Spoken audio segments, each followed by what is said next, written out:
Alrighty. Alright. Let's see if we got everything in order right here. Okay, let's see if people can hear me, if people can see me, people can hear the game and stuff.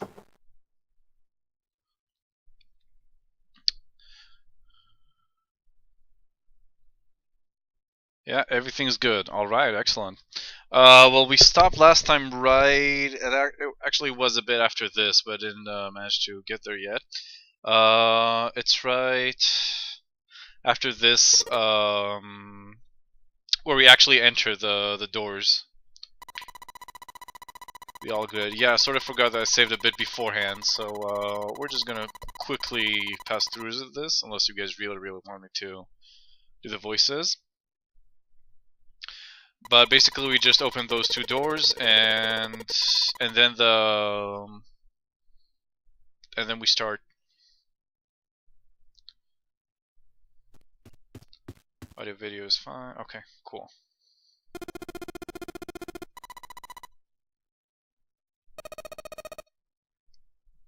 Yeah, sorry, I kind of messed up on this, I guess. We're gonna open this. I wonder if we're gonna...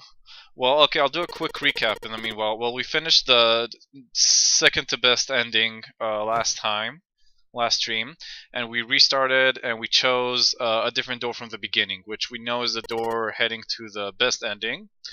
But you guys can still choose the other doors, and you guys can still choose to see other bad endings or alternative endings where people die and shit. Or we can go straight for the best ending right now. Which should be... Well, hopefully it'll answer a couple of questions, because we don't... I've been thinking a lot about this game in the past 24 hours, and basically that ending just like gave us more questions than answers. Like, we still don't know who Guy X is, we don't know anything about what happened in the ending there. Oh, there we go.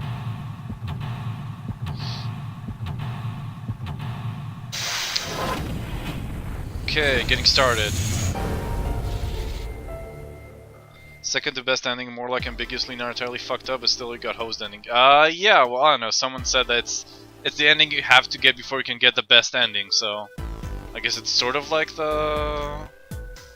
It's sort of like the second to best, I think. That vase looks expensive. I wonder how much we could get for it. Are you gonna steal it? Hehehe. Not good, just not that bad, yeah. I guess it's not the darkest timeline. It's kinda dark, but it's not the darkest. Okay, so nothing in there, I guess. Looks like a valuable vase. Empty though. Okay. There's room to the right of the... Oh, there's a room to the right of the vase. Oh. Oh, okay. Oh, shower room, I guess. That's the bathroom wall. There are square tiles all over it. Oh, good job, June. So finish the first ending. Yeah, we did the safe. We know what's the safe story, even though we don't really know. There's still a bunch of questions about it. Like, we know that Clover got the sort of the code for it, but we don't know how. We also know that someone opened it before. I guess it must have. We don't know who though.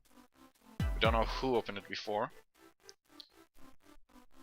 You're asking the important questions. There are square tiles all over it. Okay, good job, bitch. Okie doke. What's the little blue platform protruding from the shower next to the knobs? Is that dildo? It's for putting soap on. Oh, I used the shower once. So I know. Good job. That's the shower knob. Let's see if anything happens when we turn it. You're gonna get wet. Oh. No water's coming out. How about up there? So there's a shower head. There's nothing special about it. Oh well. So there's nothing. Jumpy, do you think there might be something on the shower curtain?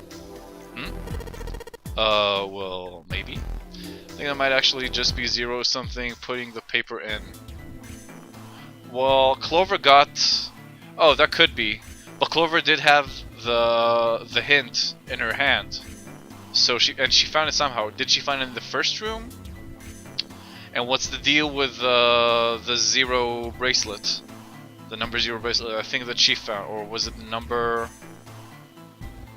I don't remember anymore. I'm confused. This whole game is really confusing, and I got a strong feeling that we're not gonna find. Clearly died holding the one clue to open it without Ace noticing, so I kind of doubt anyone else could have opened it. I don't know. I got a strong feeling we're not gonna get all the answers in this game. That we just gotta go with it, like, you know, most anime games. You wanna try closing it? Okay. There doesn't seem to be anything here. Yeah, you're right. Let's put it back. Did they both look from the same direction? But whatever, I guess there's nothing here then? That's weird, but whatever. Oh! Toilet. A collection of full and partly depleted rolls of toilet paper. Someone was well prepared. There's nothing too suspicious about it. Headcanon, best canon, said no one ever. Well, some Tumblr fangirls probably. Now let's check that toilet. There's nothing there. The tank's empty too. There isn't even any water in it. Okay. A shower head. It's a shower head. Feels dry too. That probably means no one has used it for a long time. Oh, let's look at this from the inside. Shower curtains, huh? Let's try closing it. Oh, nothing either. Now I can see the full expanse of the shower curtain, and it's all in all its waterproof glory. There's nothing. Suspicious. It's just a normal old shower curtain. A narrow shower. I'm standing in it with June. This is awkward. Time to open the curtain. Okay, well I don't see anything. I don't see anything in here. I guess that's it then. Yeah. Why don't we go back to the living room? Okay. Let's go back. Oh, shit, my bad. Okay, I was confused. What's this? Oh. Ooh, painting. This is kind of a weird looking picture. You think it's an abstract painting? Or something? Looks kind of like a demon with an elephant-like nose. You mean a trunk? Sucking on a human being's brain. Where the hell did that come from? What's her brain made of? Can't say I mind finding out a little more about what goes on in there. Okay, Junpei managed to be really creepy. It's kind of weird looking picture. Some sort of weird black and white design. Looks like there's room on the right. A room, okay. Yeah, well we know that already. Okay, the stand. Nothing with the stand. The light. No. Let's look at this room some more. Some sort of candle here, or what is that? Oh. What's this? Matches. Okay. It's cool, I guess. It's a box of matches. There are matches inside, obviously. Okay. Junpei looked down blankly at what he was holding, then up at June. Oh yeah, how's your fever? You feeling better now? Yes, I'm feeling fine. June certainly looked fine.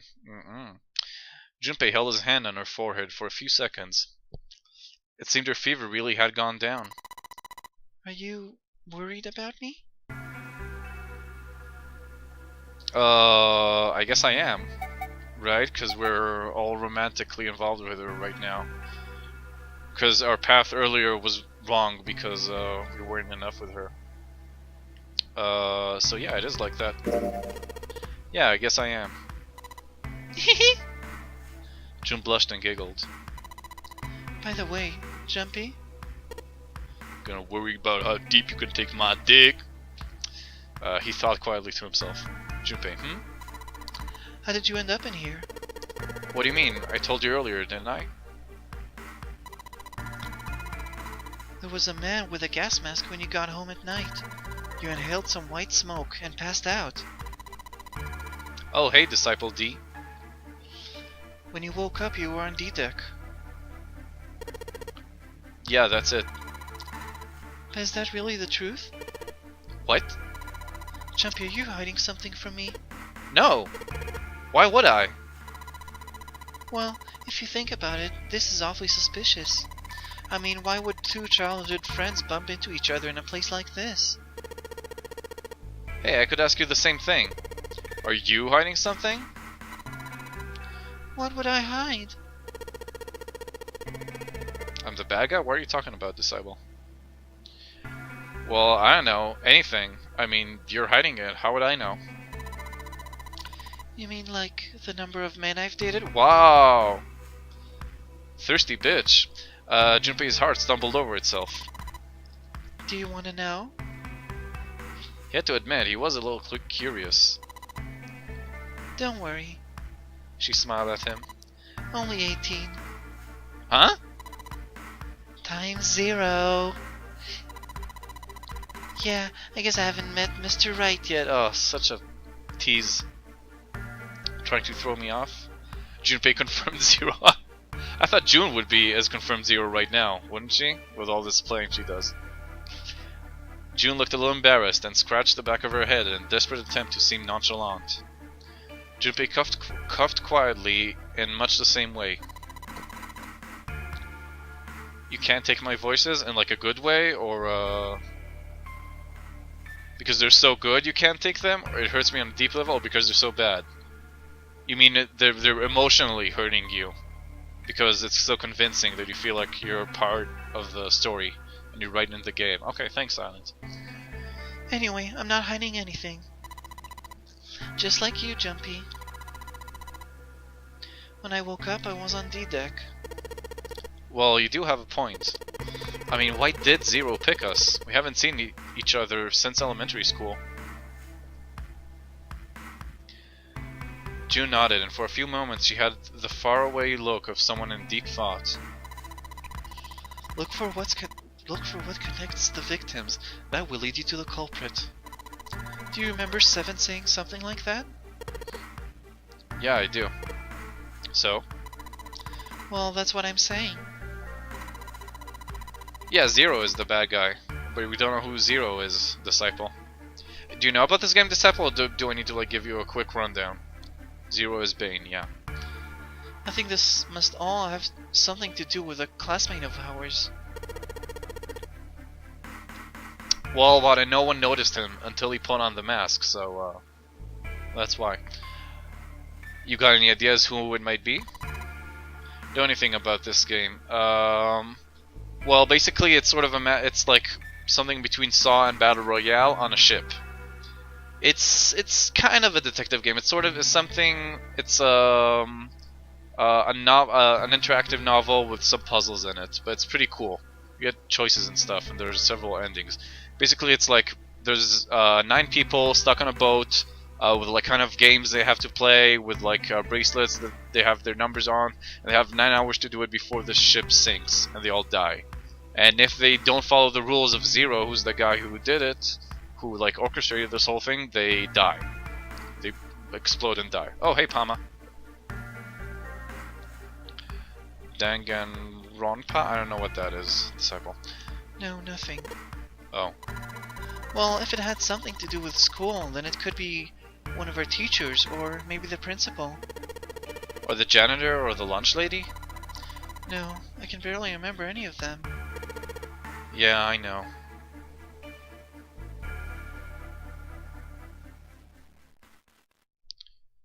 Yo, Yoja. What's up, my man? Junpei went back to searching, feeling unpleasant and confused. Elementary school. Elementary school.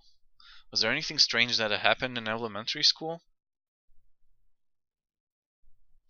Yeah, just because you can remember that doesn't mean it's not them. But we do know some of the like identity of some of the other people, and it doesn't seem they have anything to do with their school or with any of them.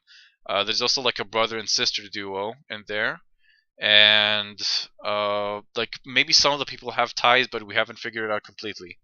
But June and Junpei are the only 2 people that are like only one of the 2 couples that we know that have like a connection between them. Looks so turbo weeb, I can't bring myself to touch it with a 10-foot pole. I'm assuming you're talking about Disciples game. As he searched the room, he continued to rack his brain. Okay, Let's keep searching. Ah. Jumpy, what are you doing?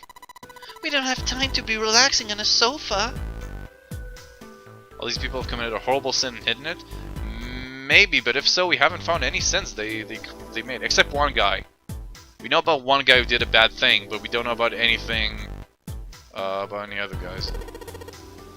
It's a display case, but there's nothing being displayed. How sad. Looks like the drawers are empty too. Okay, table. It's a round wooden table. Okay. That's it?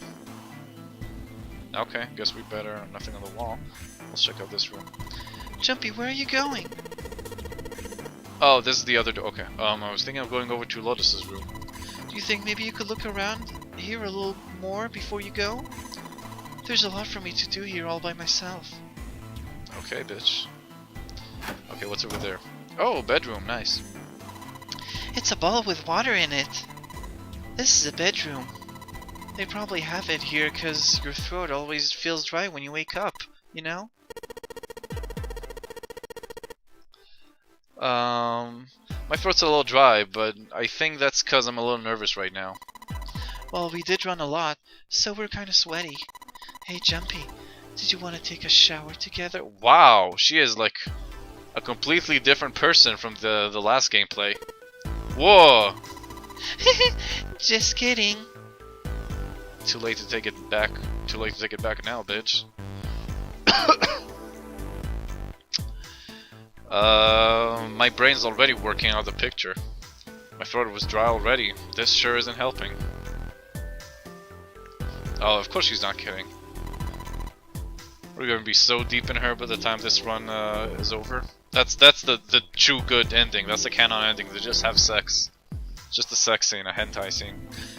A wooden cupboard. There are cups inside, surprising no one. Okay. This is a picture. This isn't a painting. Is it a map? Looks like a map of the ship's interior. Oh, this is a great find. I think it will really be useful. Let's take it with us. It's not possible to use the map screen. Thanks. Junpei took one last look at the map, then folded it up and slid it back into his pocket. Okay. Jun looked up as he closed it. This ship is bigger than I thought. Yeah, it's probably about 900 feet long. Must be one of those fancy cruise ships. Of course, it doesn't really look like a cruise ship. Everything in here is really retro. Even if it's some sort of style choice, there's just too much. Do you remember what Zero said? On April 40th, 1912, the famous ocean liner Titanic crashed into an iceberg. After remaining afloat for 2 hours and 40 minutes, it sank beneath the waters of the North Atlantic. Do you think maybe this boat and the Titanic have something to do with each other? That's a good point. I thought he would have mentioned it if there wasn't a reason. Junpei took a moment to look around the room. Do you think this boat is... well, we already know it's a replica of the Titanic, so I'm gonna go with that. A replica of the Titanic? A replica? Yeah. You know, like a copy of the actual boat? Who on earth would make something like that? Fans. Crazy Titanic fans. No way! How do you know that? Well, Disciple, this is our second run-through of the game. We got the second to... Well, we unlocked the option to get the best ending last playthrough. And now we're just going with the flow. Like, whatever you guys choose, whichever choices we make. Though we know what choices we have to do to win this. So yeah, this isn't the first time we're playing it. You can check out my previous streams if you want to see what happened.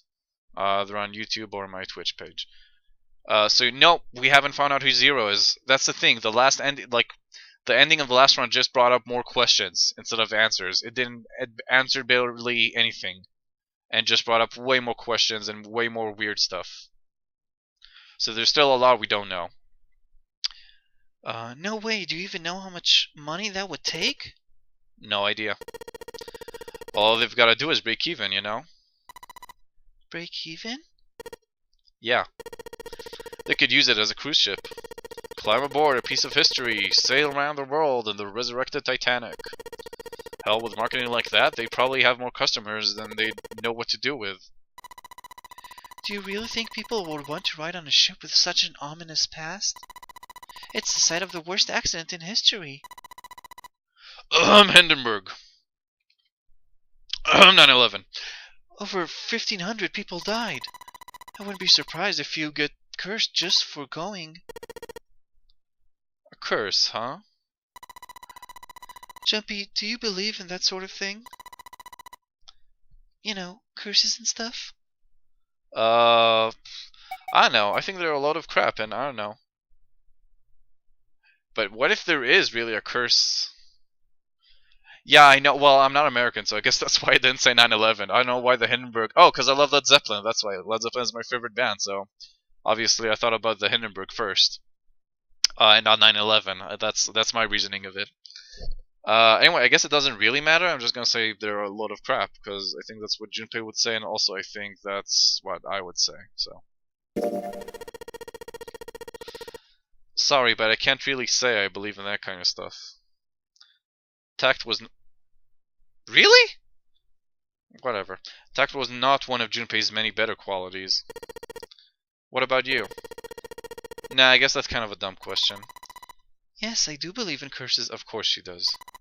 In fact, I think it was a curse that sunk the Titanic. What? A curse sank the Titanic.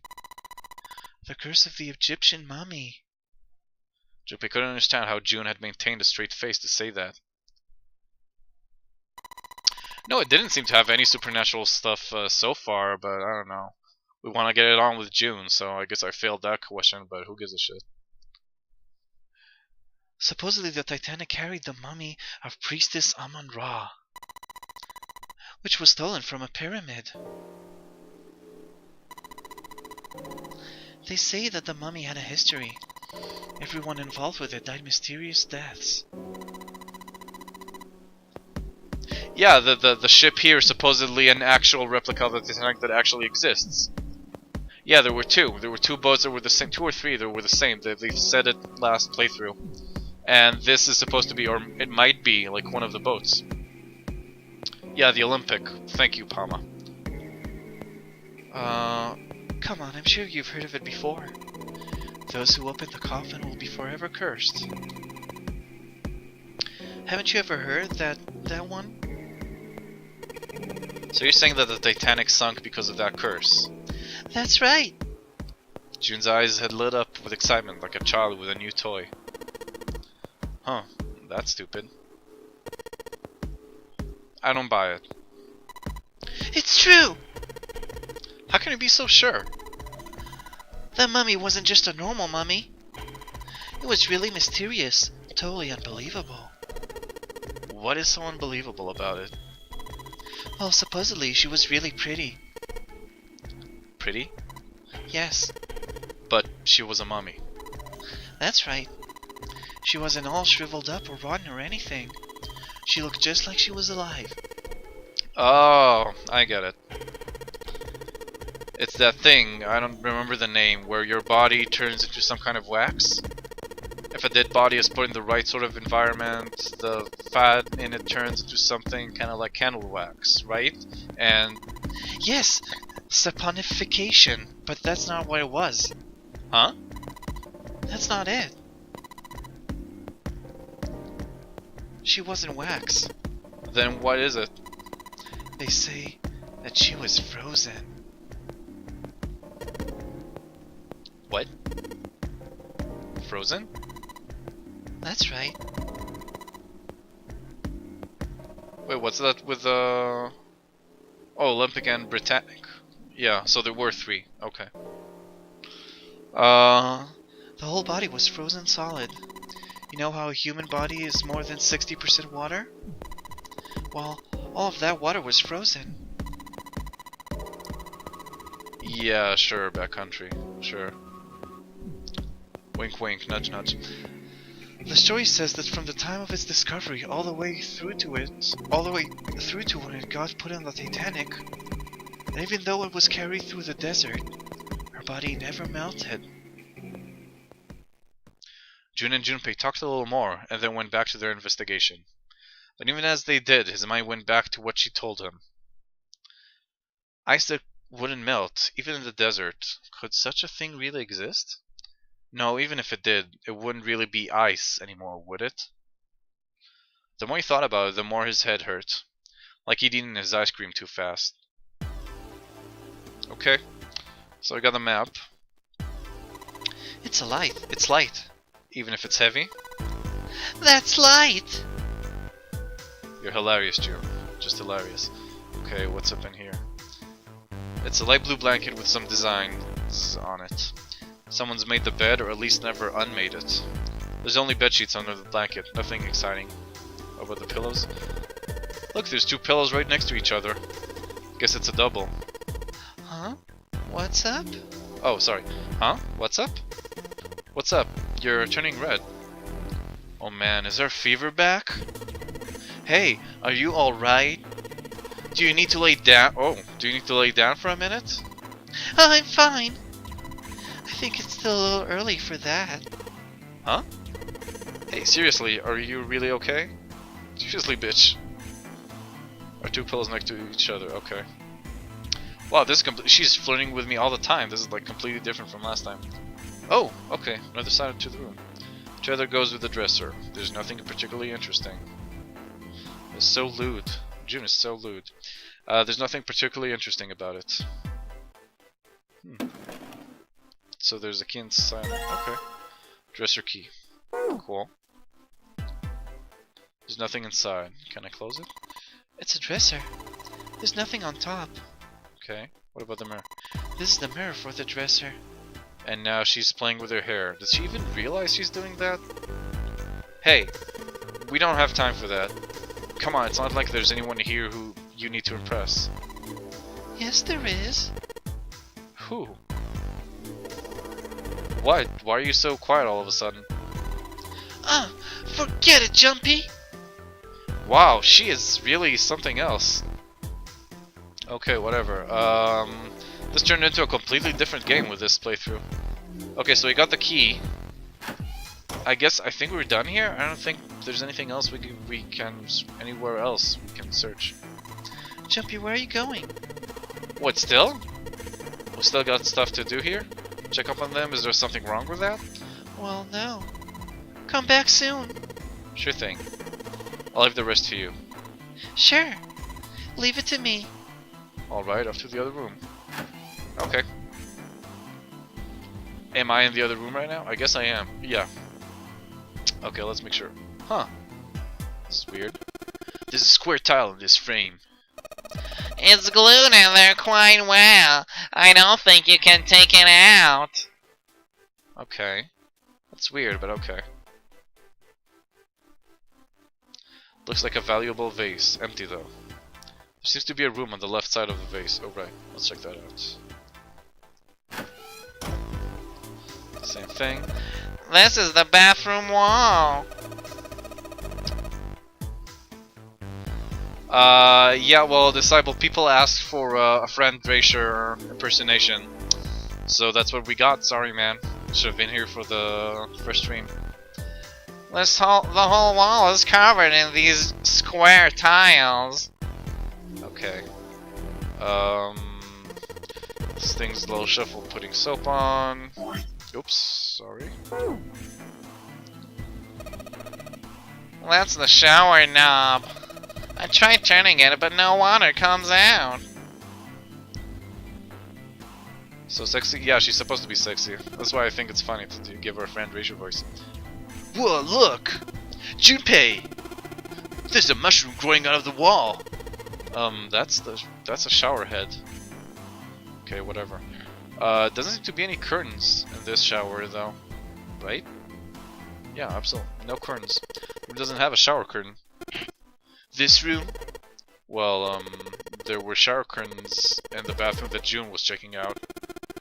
But you're saying this bathroom doesn't have any. Yeah, that's right.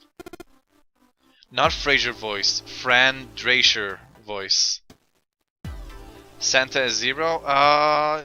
He seems too young to me. To be 0. But wait, there are like 8 people you haven't met. Like there's still 4 more people you haven't seen, Disciple. Oh, because Santa isn't real. Well, he said that's because his bracelet number. There's a whole deal with numbers here, but he's basically number 3, and we're talking in codes. Like Lotus isn't her real name, and June isn't her real name. So he said that because he has white hair, and because San is 3 in Japanese, he wants to be his codename to be Santa. Oh, Palma, you're 0? Oh.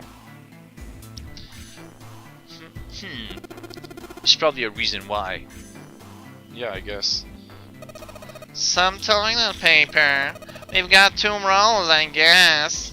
Okay. Is there anything in the toilet? Guess not. The tank's empty too. Okay. Curtain rod running along the ceiling. No curtains though. Okay, this is kind of weird, but I was thinking the new person is 0 unless she has nice titties. Well, there are a bunch of other new people here. Oh, I see, Palma. Yeah, that makes sense, I guess. Candle. A candle with a candlestick. This might come in handy. Sure, whatever. Anything special I can do with it? It's a candle, Junpei. It's on an iron candlestick. That's a pretty big candle. If we light it, it'll probably get really bright. Okay, no, that's not how it works, but whatever. Well, this is a display case. Check it out. These plates and shit look really expensive. You wanna take a look? Yeah. Okay, open it. Come on, stupid thing, open.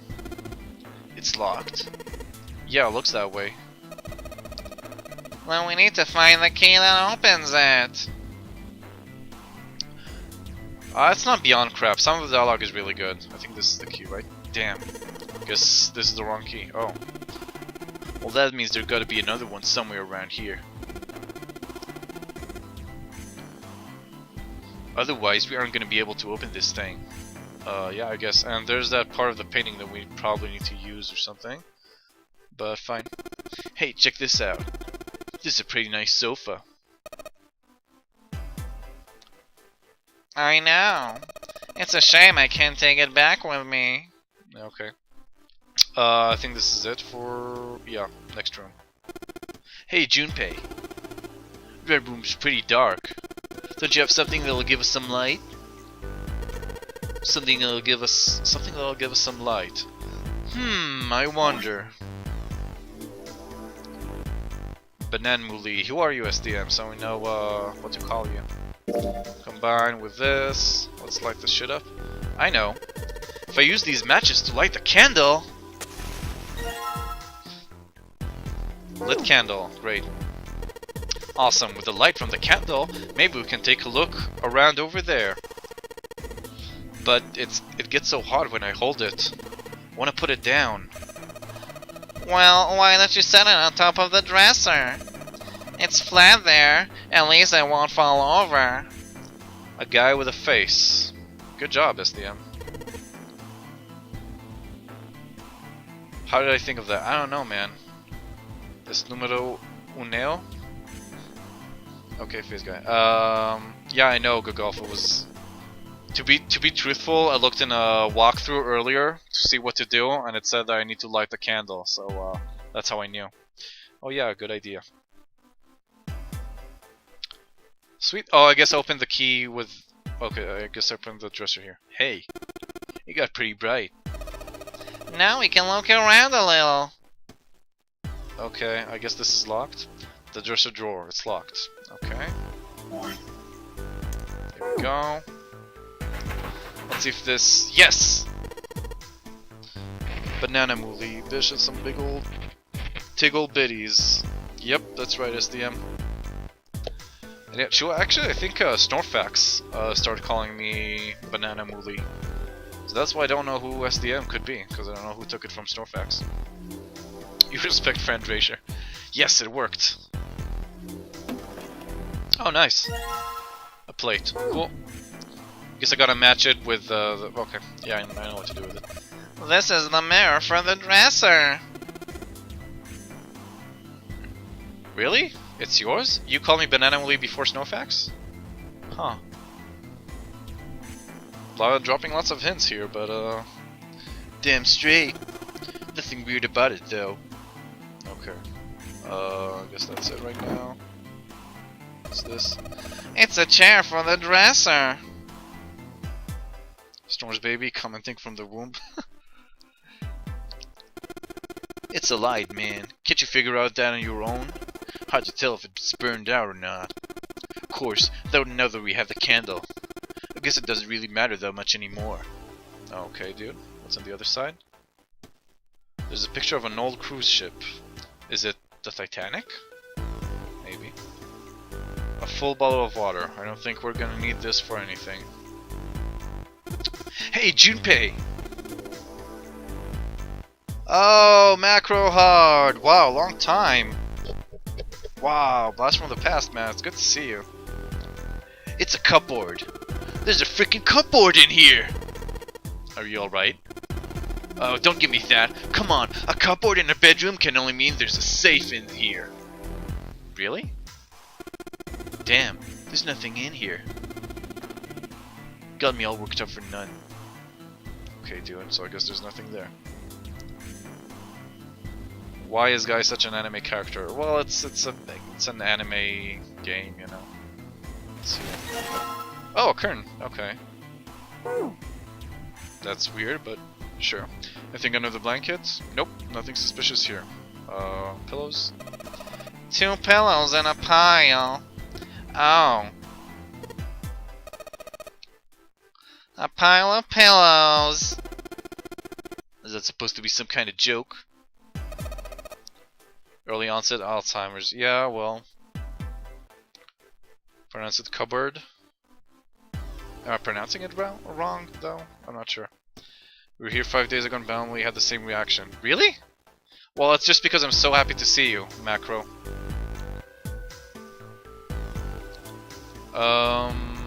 Let's see. Hey, calm down. Okay, I guess that's it. Ooh, huh? Hey, what the hell? It just got dark all of a sudden. Maybe the candle got blown out. Maybe you should just look. We should go see. Let's turn around. Yeah, I guess the candle did.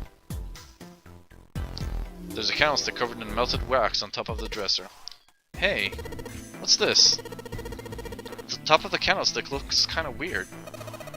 You're right. It's all bumpy.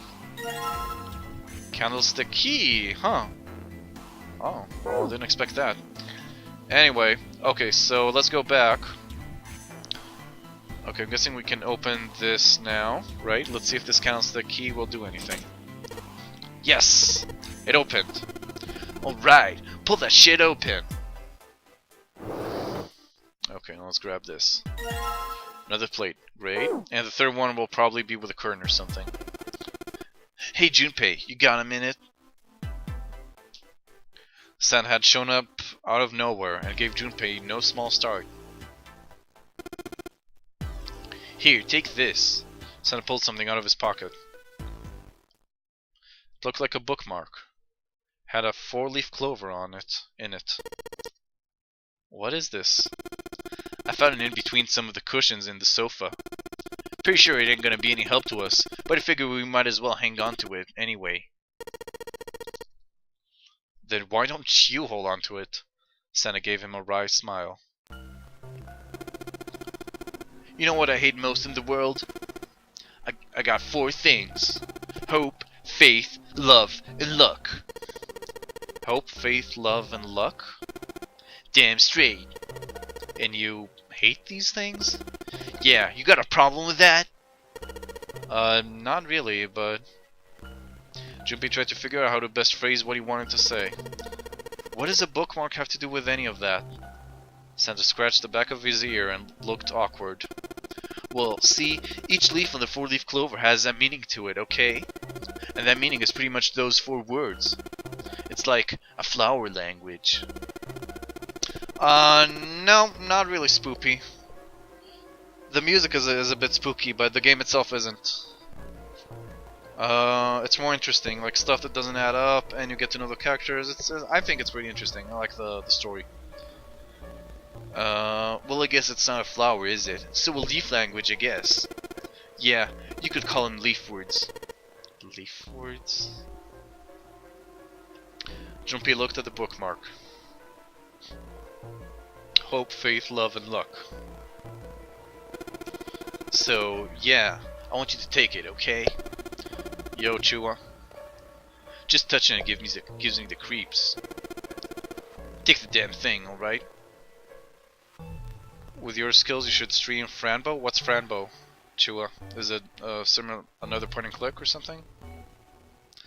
Sam pretended to shimmer in disgust and shoved the bookmark into Junpei's confused hands. Skills. Well, if it's something that you'd like me to stream, there's on my Twitch page. You can go in there, and on my Twitch page, there's a link to how to request games. It's sort of a poll. You can vote for games that are already requested or add new options. So you can put it in there, and that way I won't forget about it. And if anyone else wants to see it too, they can vote for it, and I'll play it earlier than other games. And pretend to shove in disgust and shove the bookmark into Junpei's confused hands. Junpei, what do you want to do? Yeah, I'll take it, sure. Might be useful. Decided to take it. After all, why shouldn't he? Alright, sure, I'll take it. He shoved the thing into his pocket and gave Santa a last confused look. Phew, man, I feel a lot better now. The thing was a real pain, you know. I think he's gonna no, he was really nice last time we played, so I don't think he's gonna frame me, but it kind of feels that way. Like he's planning something. Frog fractions? That sounds like a math game, I'm assuming. Do you really hate those 4 words that much? Yeah, well, they can all betray you, you know. Hope, faith, love, even your destiny. Why did it happen to Santa? Junpei wondered. How did he become such a bitter person? Well, we know that his little sister died. I can't remember how. Taught me biology and mathematics. Oh. Nice, backcountry. You forget law and due process. Okay, so amazing. I'm sure. For a moment they looked at each other. Well, that's not my only reason. What? That's not the only reason I hate the 4-leaf clover. I just can't bring myself to like the number 4. What, worried about the 4 horsemen? Nah. Come on, man. That's just silly. That's it? Okay, see you in a year, Macro Hard. Unless I forget about you and you turn up pretty soon. Anyway, see you around. Maybe back in the Dark Ages that kind of crap scared people, but this is the 21st century, and I'm a 21st century guy. Then why do you hate 4 so much? Because it's a half-assed number. Such a great reason, you know. Not the best or the worst. That's why. What? 9 is a way better number. So what if it's last place, right? At least it's not some lame-ass middle number. Santa's explanation made no sense. Junpei was even more confused than before. You play? Play? You mean like gambling? What, you mean like the stock market? I think it means gambling. You mean like gambling? Yeah, of course. What else would I mean?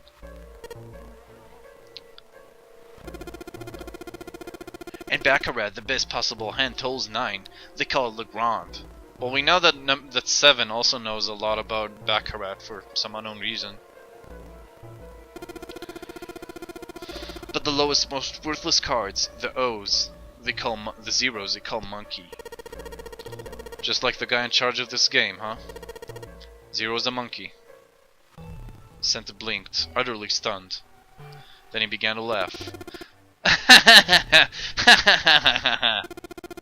Ha! Oh man, you're totally right.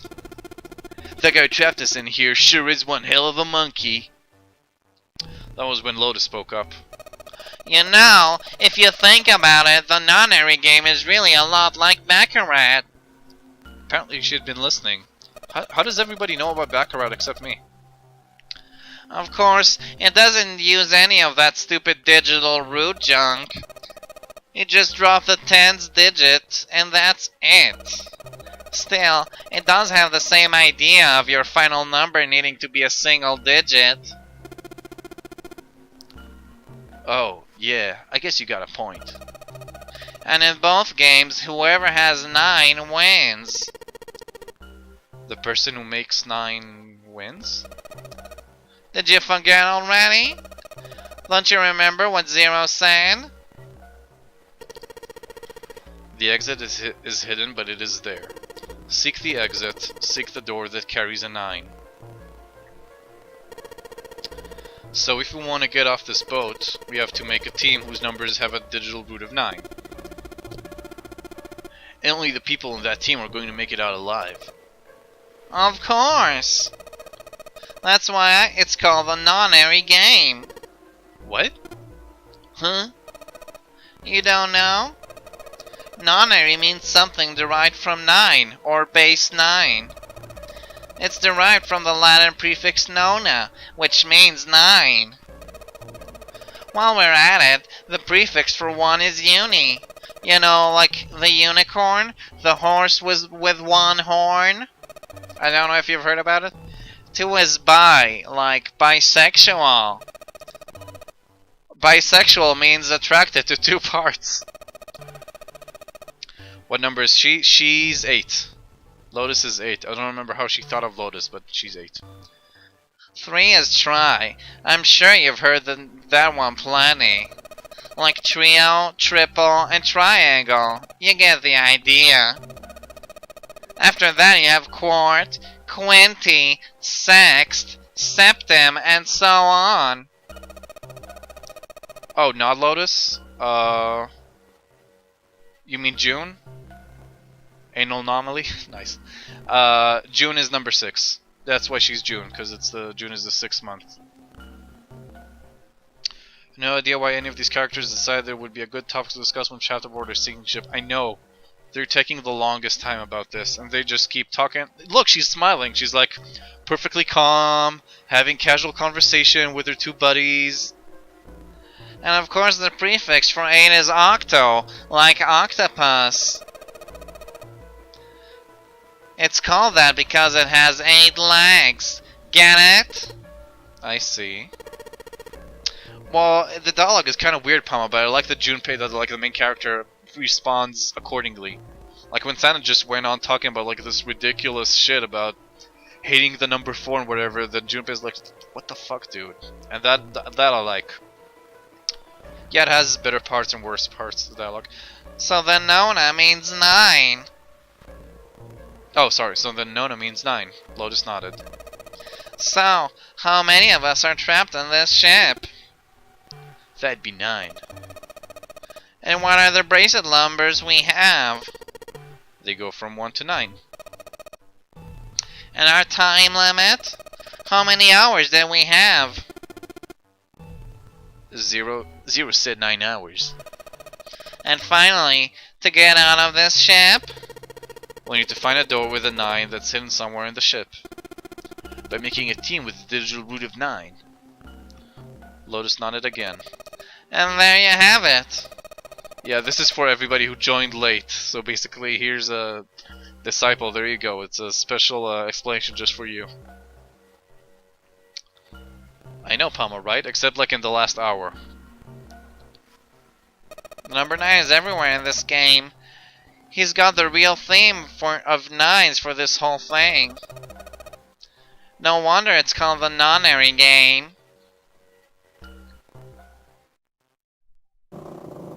Somewhere far away, Junpei heard the creak of stressed metal. It sounded almost like Zero laughing at them. Or the sad, desperate scream of a pig heading to the slaughterhouse. Okay, so we got that. Now let's go and deal with the... what was it? The curtain. Okay. Go. There's a curtain rod running along the ceiling. Let's put the shower curtain on those hooks. There we go. Now let's open it. There's probably something there. Let's try spreading the curtains. And wow, that's a pretty obvious peephole. Would be funny. It would have been cool, Disciple, but with this type of dialogue, it would be impossible. Like the game would really have to change if that was the case, because this game is like the whole thing that takes long with the game is not the puzzle, it's just the dialogue, because it's like reading a book. So you just have to run through all the dialogue and then you do it no problem. Somebody's really dedicated. Well, with a hole this big, you gotta wonder if maybe they wanted to be caught. So you're saying maybe the one getting spied on was into that shit? Maybe they were like into... Maybe they were into like those home invasion fantasies? Home invasion? Interesting. I see. If it was voice acted, you could do it. Yeah, but I guess. But this game is for the DS, so no voice acting. I don't think, at least. You two are real idiots, you know that? Okay. Guess we'll look at it from the other side. Let's try spreading the curtains. So again, it's just might as well put it back. So wait. Something about that specific area, maybe in the wall? There's a hole in the curtain. Look at it from a ways back. You can see a single tile. Alright, from here I can see what tile it is. Looks like it's 5th from top and 3rd from the right. I can just keep my mouse here and... Okay, so it's this one. Alright, looking through this hole I can see a white tile. Looking through this hole, what are you talking about? Let's have a closer look, shall we? Nothing strange here. Nope, the thing's not budging. Well then that means... What does it mean? Oh, we need something sharp maybe? Tiled wall, they're ordinary every day. That means what? I don't know. But let's start by... Okay, let's go back to this painting. I'm just gonna look at the other way. What's up? You going back already? Well, I can't just leave June there by herself. What, you think you're her knight or her protector or something? You put the curtain on backwards, try the opposites? What does that mean? You creeping me out. Whatever, man. I'm going. I just want to look at this picture. Okay. So, it's a shape. I guess we gotta try and remember it. There's like a helmet here, there's a weird thing here, and there's like a small person with his hand out looking up at, I don't know, a dick or something, a horse penis, I don't know. The exit, Lotus and Center, and then a room on the other side. We're gonna go check up on them. Okay, let's see it now. Hey Junpei, that tile you've got, think maybe you're supposed to put it in one of those empty spaces? I mean, the pattern does look kind of the same, doesn't it? He's right. Try the opposite tile? Oh, I'll try that. Give me a sec, Disciple, I'll do that. I think so too. But if that is the case, you're going to need to collect all 3 tiles, right? Don't you think we should collect all of them before you start putting them in? Sure, whatever. Okay. Back inside. So wait, the opposite tile, you mean... Hold on. So if I'm looking at this, 5th from the top and 3rd from the right. Right. Okay.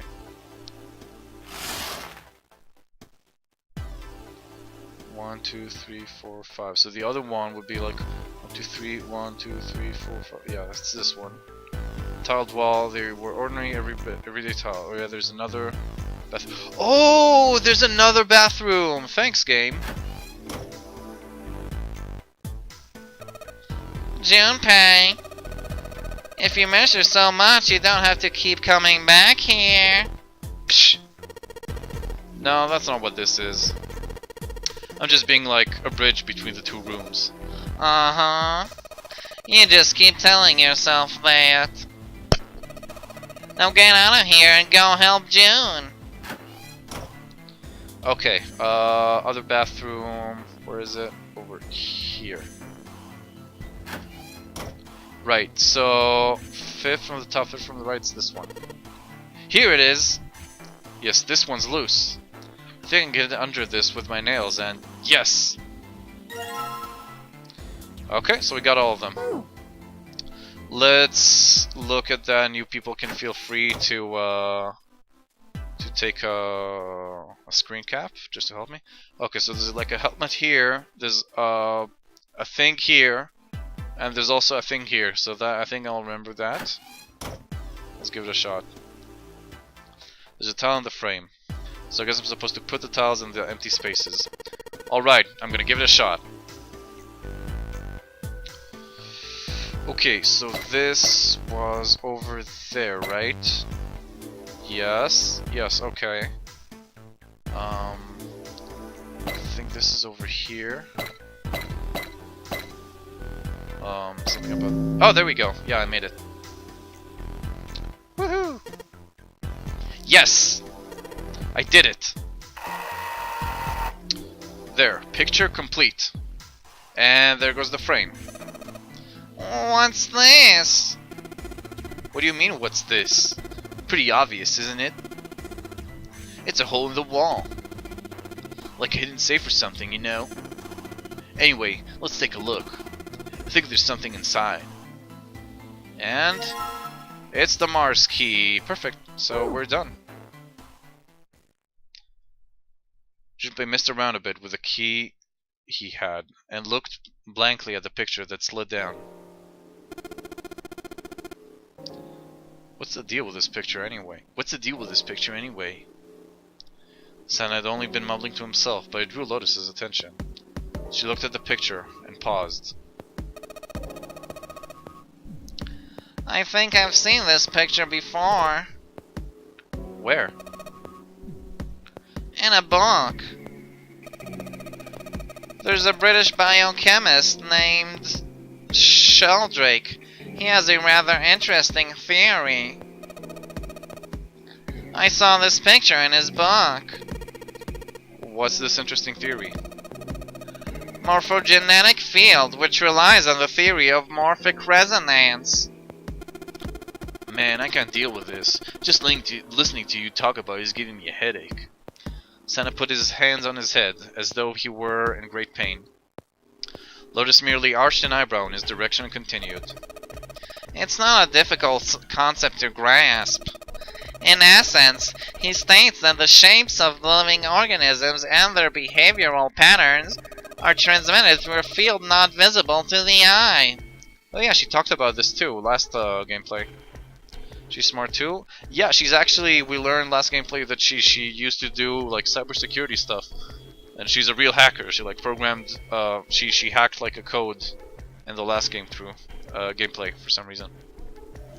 And she talked about a similar subject too. What part of that isn't difficult exactly? Lotus did not look pleased. She was also less nice last time, but I don't know, maybe she'll be a bitch again later. Alright, how about this? Theory of telepathic mechanism. Telepathy? Yes, telepathy. Well, perhaps not exactly telepathy, but it is close enough for a simple approximation. Santa suddenly burst into laughter. Ha ha ha ha! Are you serious? Telepathy? Who do you think we are? Kids from the 70s? I can't believe someone would actually do serious research on something like that. Yes, I agree. Lotus's response was surprisingly curt. Junpei had expected at least some conflict. I read the book, but I can hardly say I understood it. I'm in no position to defend or condemn anything it said. It was probably just someone latching onto a statistical outlier from some study and turning it into a ridiculous theory. There's no scientific merit to any of it, I'm sure. But even so, Anyway, I saw a picture like that in his book. Lotus indicated the picture they'd all been looking at. After a moment, she walked up to the strange picture, examined it, and then spoke. Hey, what do you think this picture looks like? Santa answered first. What do you mean? Isn't it just like abstract or something like that? It's just black and white scribbles. There's no meaning there. That's it. What about you, Junpei? Does it look like anything to you? I guess it looks like you guys choose, sure. Man's face, a butterfly, a koi, a dog, a boat floating in a lake, or fun. What the hell is Funya Rinpa? I'm guessing something Chinese. Abstract would mean that it's a skewed version of a real thing. Yeah, but it could also be like a real thing. Could also be like a concept, which is real but is intangible. So you know, kind of weird. Looks pointillism. I don't know what that is. Pointillism. Anyway, closest thing. It's actually it's not a koi. It's not a butterfly. It's not really a man's face. I guess the closest thing I think is a dog, which is what you are describing. Really? Oh, okay. My bad then. Funya Rinpa? Any other opinions? Okay, now go straight up with how do you even spell that? There is actually a correct answer to this one. Oh, well, I want to get it. Well, no, actually, I'm gonna go with the chat as usual with the viewers. So we got one vote for Funya Rinpa, whatever that is. Is Wada here? Can Wada tell us what Funya Rinpa is? But if there's no other opinions, I guess I'll go with that one. Google doesn't have anything. I don't see anything from Palma Backcountry or anybody else that was here earlier. That's a problem with these streams. I never know if people are actually paying attention or not.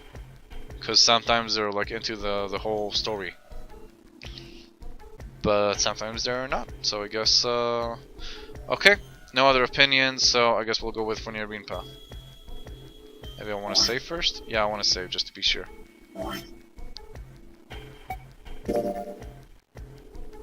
Just in case this all goes horribly or something.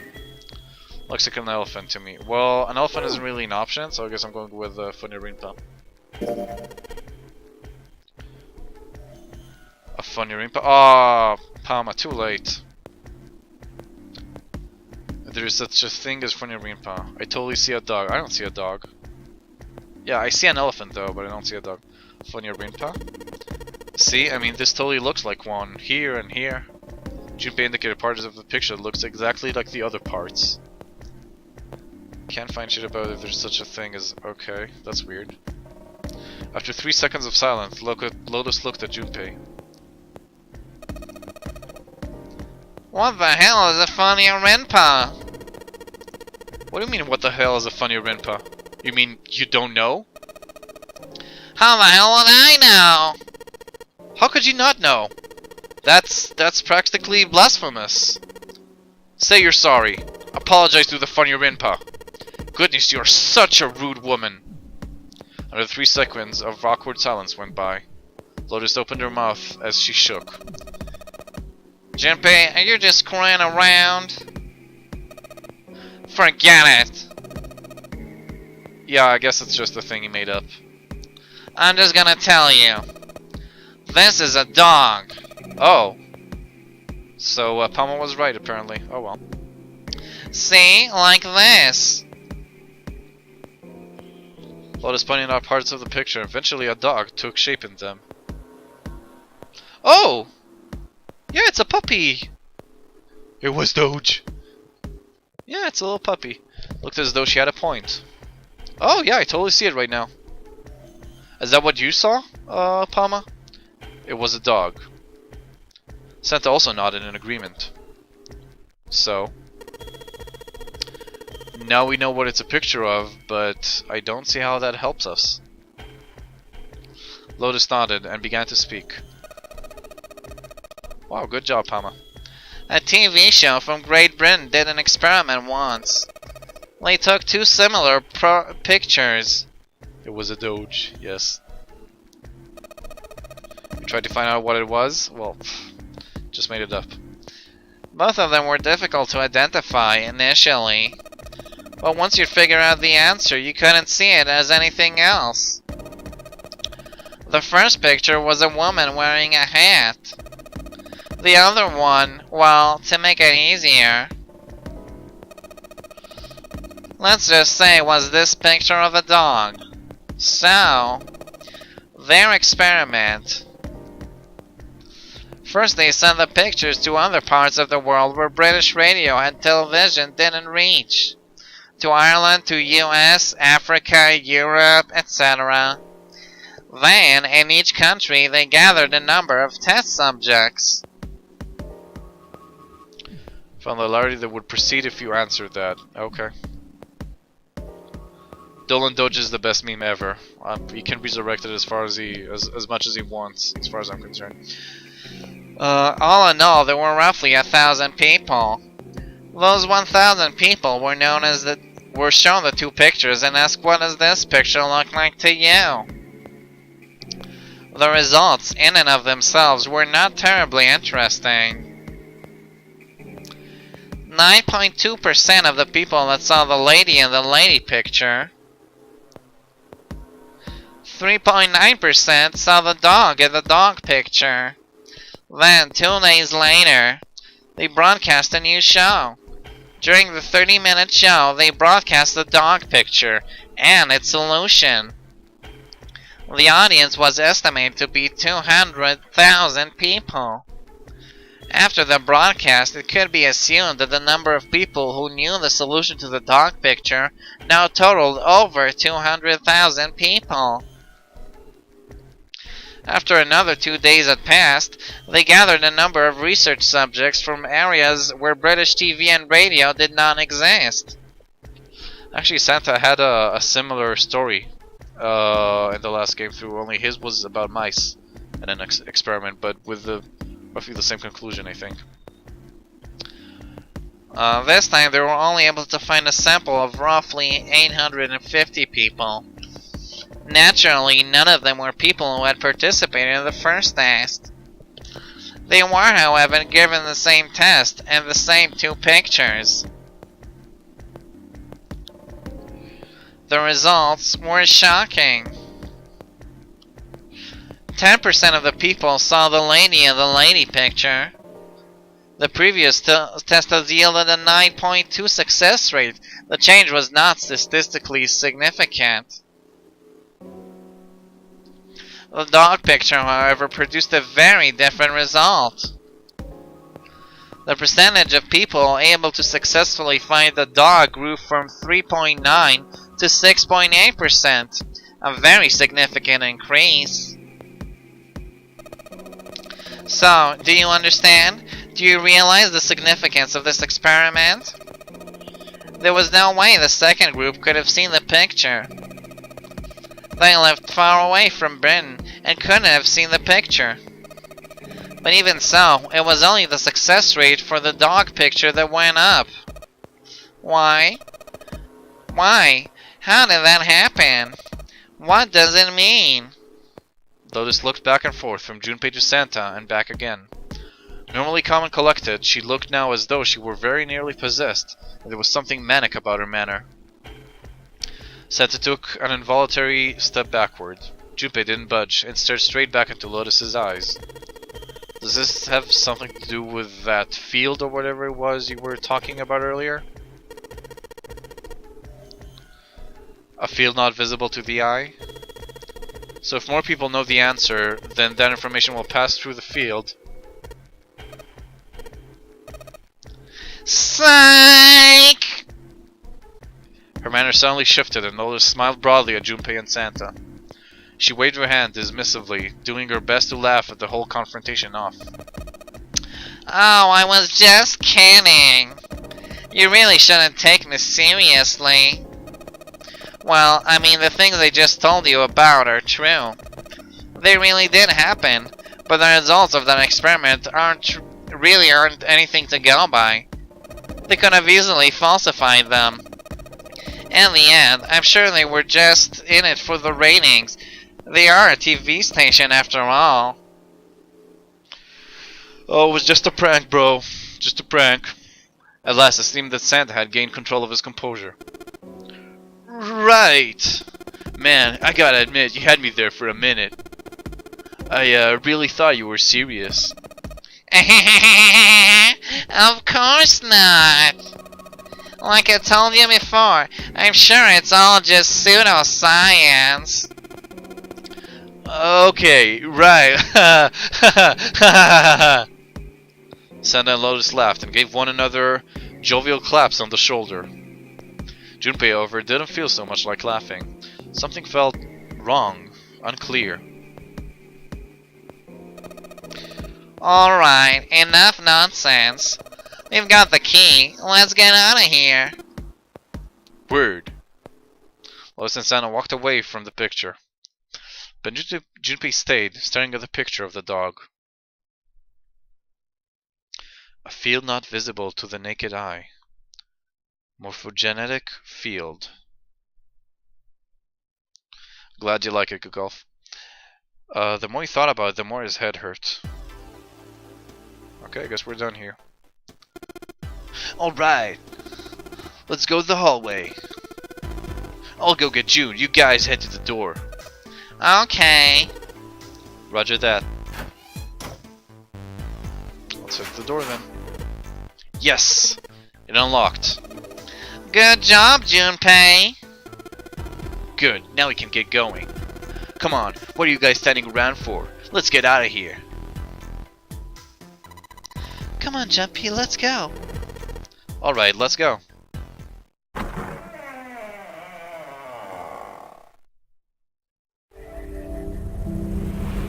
And I found it. Sure did. They stepped through the door to find themselves in a wide hallway. Junpei, June, Lotus, and Santa stopped for a moment and looked at their surroundings. A short distance away, a metal grate extended across the width of the hallway. They took hold and shook, but refused to move. Nearby was a pair of elevators. It took only a few button presses to determine that the elevators would not respond to their efforts. They could only assume that the elevators were not powered. There was only one door left. Well, looks like we don't have any choice. Yeah. Sure does. Well then, let's open it. Junpei grabbed hold of the knob and quietly pushed the door open. He entered slowly, trying to take in as much of his surroundings as he could. The others followed shortly. Oh, so it's a kitchen. Santa did not look pleased. What were you expecting? Isn't it obvious? The exit. I was hoping this would be the way out of here. You really think it'd be that easy? Yeah, I know. Still. As they talked, Lotus headed deeper into the room. Until at last she stood in front of a door. If we can just get through this door, we should come out the other side of that grate we saw earlier. Wait, I think because we chose this door, that means we missed the safe, right? I wonder what that means. But don't we need a key for that? Sorry, I guess that wasn't very constructive. Neither Junpei nor Lotus looked terribly happy. Junpei dug the ship map from his pocket and spread it out in front of him. As he did... Hey! What's that? Huh? Oh yeah, I guess I forgot to tell you. I found this a little while ago. It's a map of the B-deck. Before Junpei could finish, Lotus snatched the map away from him. She ran her finger across it, muttering to herself. I knew it. See? Look! Junpei did as he was told. Santa and June moved over to look at the map as well. See? We came in here. If we go out there, then we'll be on the other side of the grate. With her finger, Lotus traced the path on the map. She was right. Satisfied that she had been correct, Lotus folded the map and handed it back to Junpei. He took it and slid the valuable piece of paper back into his pocket. There's a card reader on the right side of the door. then that means the key card is somewhere in here, right? That seems most likely. Alright, we know what we need to do then. Let's get moving. First off, I say we split up and look for clues. Okay.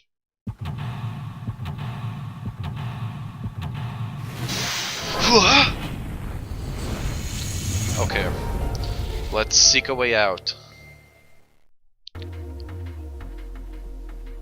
Okay, seems like we got 3 rooms. What's this on the counter? A voucher. It says appetizer 9, meat dish 10, soup A, seafood dish F. Okay. Those 9 plates look pretty expensive. 9 plates. There are plates for appetizers. Remember, appetizers usually come on square plates. Okay. Well, excuse me, princess. Okay. 1, 2, 3, there's 10 of them. If you flip these over, they look like hats. The middle is super deep for a plate. They're soup plates. They're made that way so that the soup doesn't spill. If we ever get out of here, you should treat yourself to a nice dinner out. What makes you think a poor college student has the money to do something like that?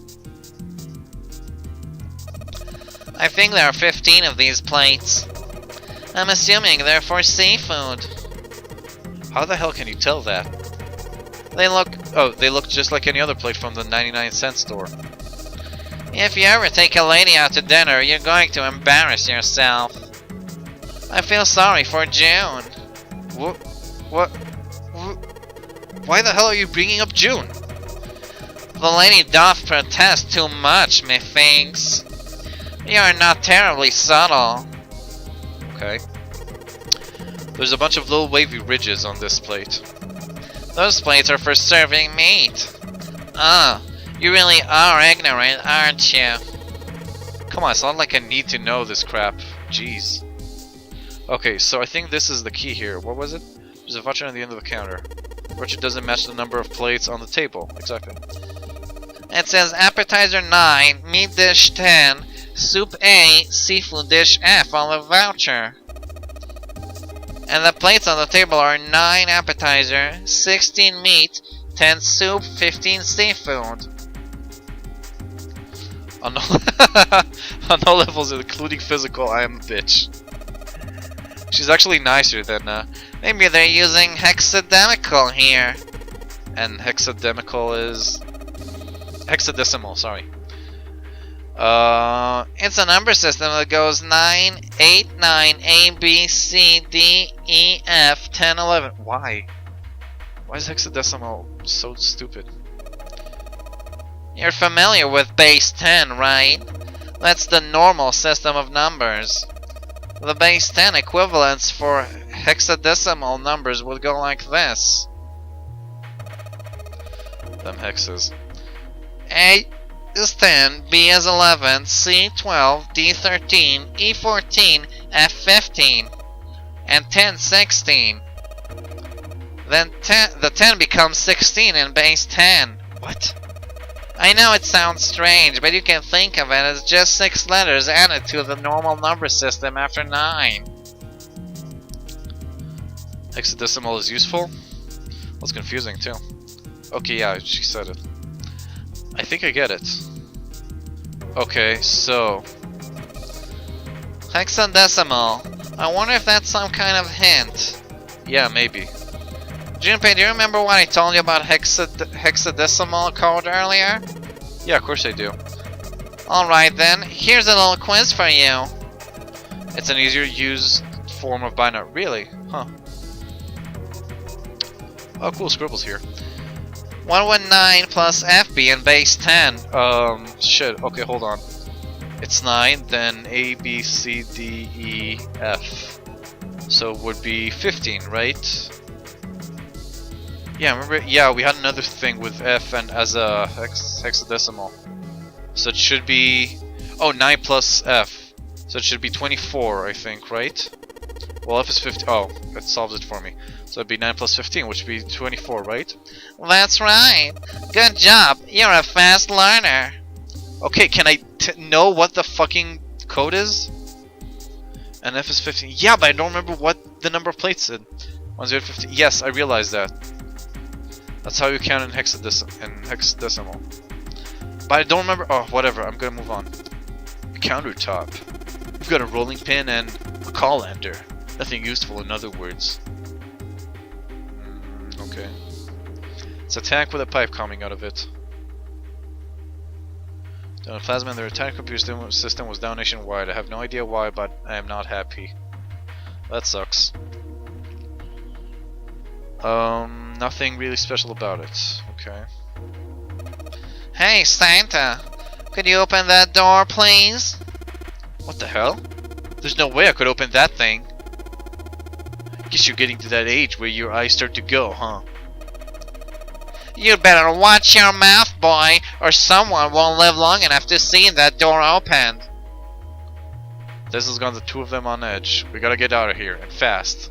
So can we open the door or not? There's an iron plate over the door. There's no way it'll open. Okay. This one too? That's the exit.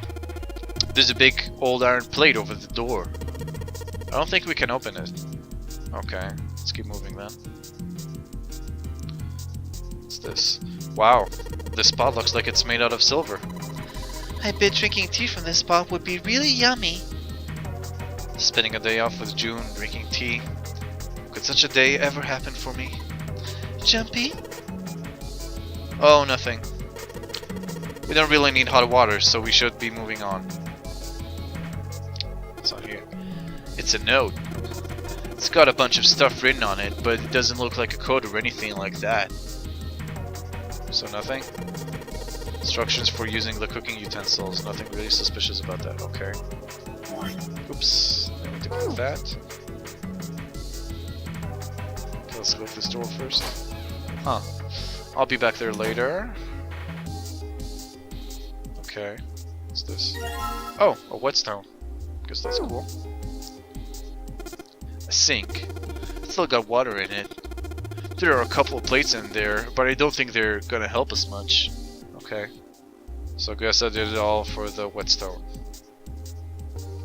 Maybe this table is for preparing food. There are plates everywhere. Okay. Rolling pin. Oh, I guess not. Oh, a countertop. There's a rolling pin and a colander here. Nothing useful. Oh, we were here already. Okay.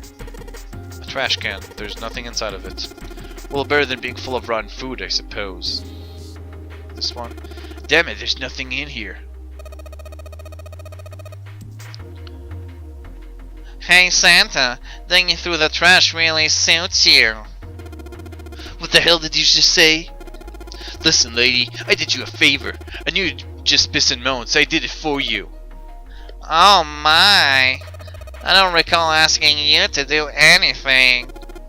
I'd have throttled you. Excuse me. Does it feel colder in here? Whatever. Nothing over there. Some pots, but nothing. What's that? Ooh, what is this? This is probably what you're supposed to use to enter the password. Maybe if we put in the right number, it'll open the oven door. I wonder if it's the same code as last time. 143832214, something like that. Hey Jupe, I wanted to try entering the numbers we found on the voucher earlier. The one that said appetizer 9, meat. Okay. So 910. No. No, because it's okay. So it's actually 9, 16. I think if it's all in hexadecimal. So it should be 9, 16, 10, 15. You never tried that code? That would be interesting, wouldn't it?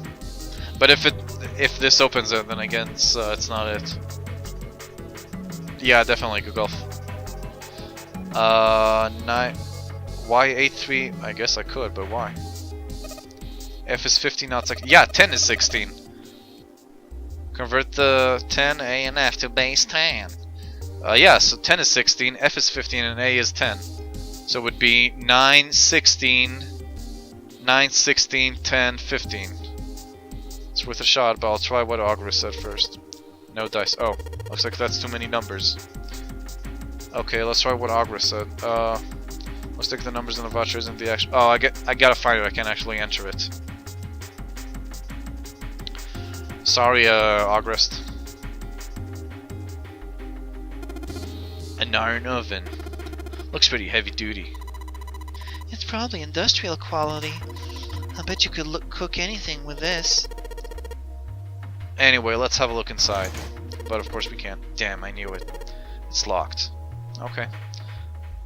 So we gotta find something else. All we've got here is a pot and frying pan. Oh, and a pressure cooker. Well, I guess we could use some of those as weapons. What kind of an idiot are you? You're gonna run around holding that thing while you're looking for the dead? Hey man, it was just a joke. Why so serious? That reference. Okay, this is where I started. Okay. Oh wait, there are shakers there. There's some bottles of seasoning in here. Oh, okay. This is the exit, right? Oh, we need the key card here. Damn it, didn't work. It doesn't matter how oh, sorry. How many times you try it. This door isn't going to open until we've solved all the puzzles in this room. I'm sure this is all just part of Zero's plan. I just can't imagine what his motives could be. Okay, so there was another door. Where was it? Over there. Let's check this out. This shelf has a white cloth on it. Can I take it off? Okay. There's so much stuff in here. A whole lot of cans. This is probably a pantry. Okay. Nothing specific. Ooh. Nice. Gonna keep that. A rusty knife. I don't think we'll be able to use it while it's like this. The knife seemed important, but Junpei thought, but it wasn't going to be much use the way it was. It's futile. Futile? You know, a waste. Useless. Pointless. Oh. Any particular reason you wanted to bring that up? Oh, no reason really. I was just thinking about futility. She wasn't making much sense. Junpei tried rephrasing his question. Why were you thinking about futility? At last, she answered. Well, it has something to do with the Titanic. The Titanic? Yep. Cue dramatic music.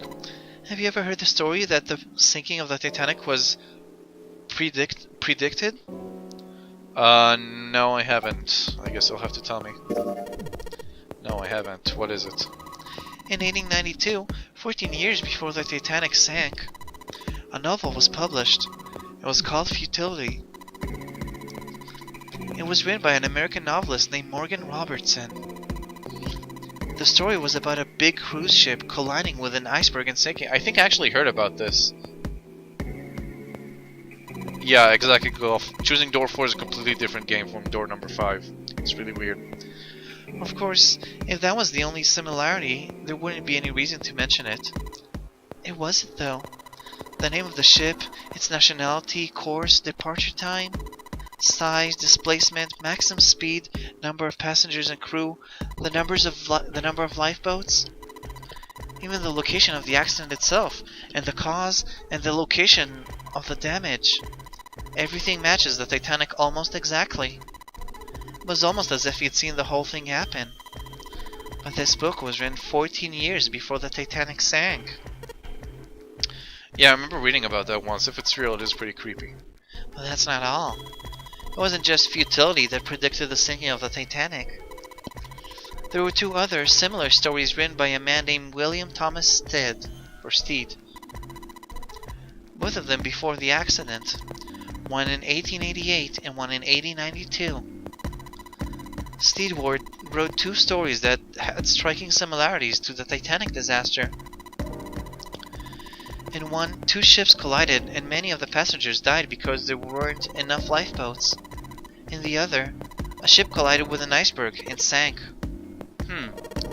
I don't know. I mean, I'll give you that it seems a little weird, but I'm pretty sure it wasn't too uncommon for ships to hit iceberg back in the day, or even other ships. Real but faked as far as I know. Oh. Huh. Guess I should... Where's Water? Water's the kind of guy who should look into this shit.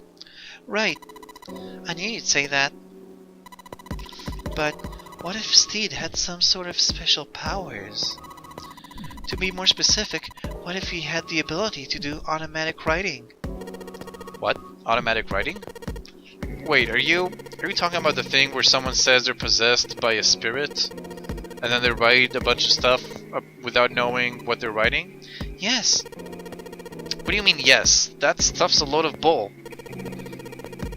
Okay, so let's say, hypothetically, that automatic writing is a total load. These guys still couldn't have predicted the sinking of the Titanic. When this Steed dude wrote his thing, nobody had died on the Titanic yet. So if automatic writing is about being possessed by spirits of dead people, who the hell possessed them so he could write that stuff? That's not it. What's not it? Steed wasn't possessed by a spirit. He was doing the possessing. What are you smoking? William Thomas Steed was a passenger on the Titanic. He just wrote down what he saw with his own eyes, 20 years before it happened.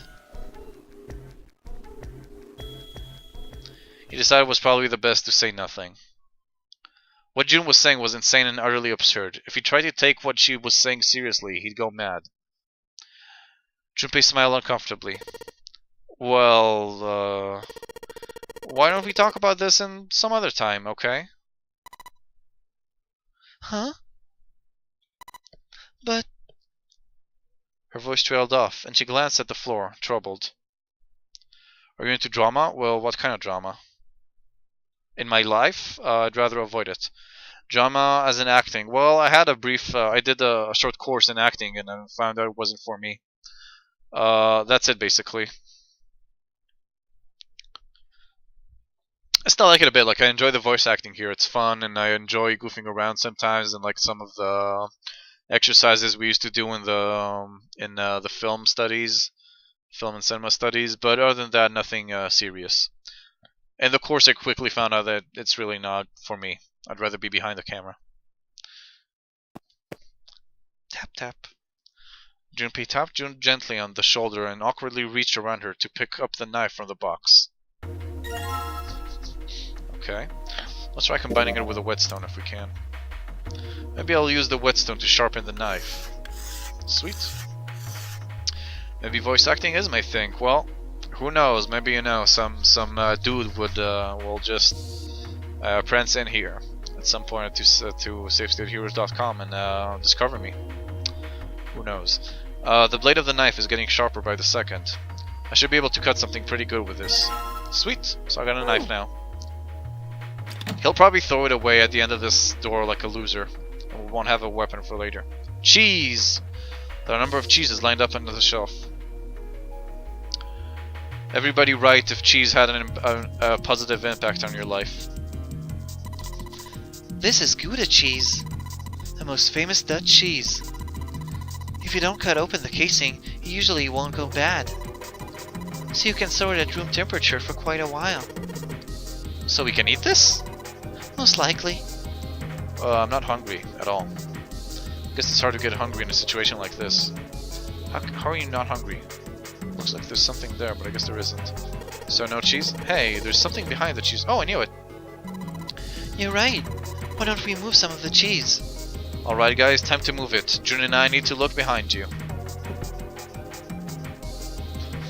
Grilled cheese sandwiches every... Oh my god, I want a grilled cheese sandwich.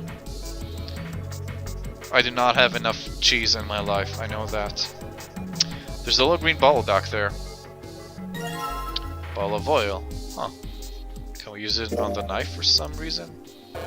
Making an oily knife? Nope. Okay, so I guess I think we're done here. There are cans lining every shelf in here. Wooden box in the second row though. Okay, we got that already. What's over here? There's milk in here. Milk in an iron barrel. Judging by the rust, it's probably really old. Maybe we shouldn't open it up. I don't think it'd be a pretty sight. Probably not. Probably wouldn't smell too well either. Okay, so what do we have now? What's over that door? Ooh! This bolt is rusted in place. Oh, come on. It won't budge. Of course. Maybe if I put some oil on it. Really? I wouldn't have thought of that. Hey! Just a little bit of oil and... Come on. come on, you little son of a bitch. Whoa. Huh. Yes. Got you, little bastard. You did it, Jumpy. You're so smart. Okay. Thirsty bitch. Ooh. As Junpei walked into the room, a blast of cold air washed over him. Almost instinctively, he folded his arms tight across his chest, doing what he could to conserve body heat. Body moving, body moving. Brr. It's cold in here. What is this place? Are you blind? It's a freezer. Santa's teeth had already begun to chatter. Hardly surprising. The freezer was far too cold for someone dressed as he was. Lotus, however, was in an even worse situation. Oh, no way!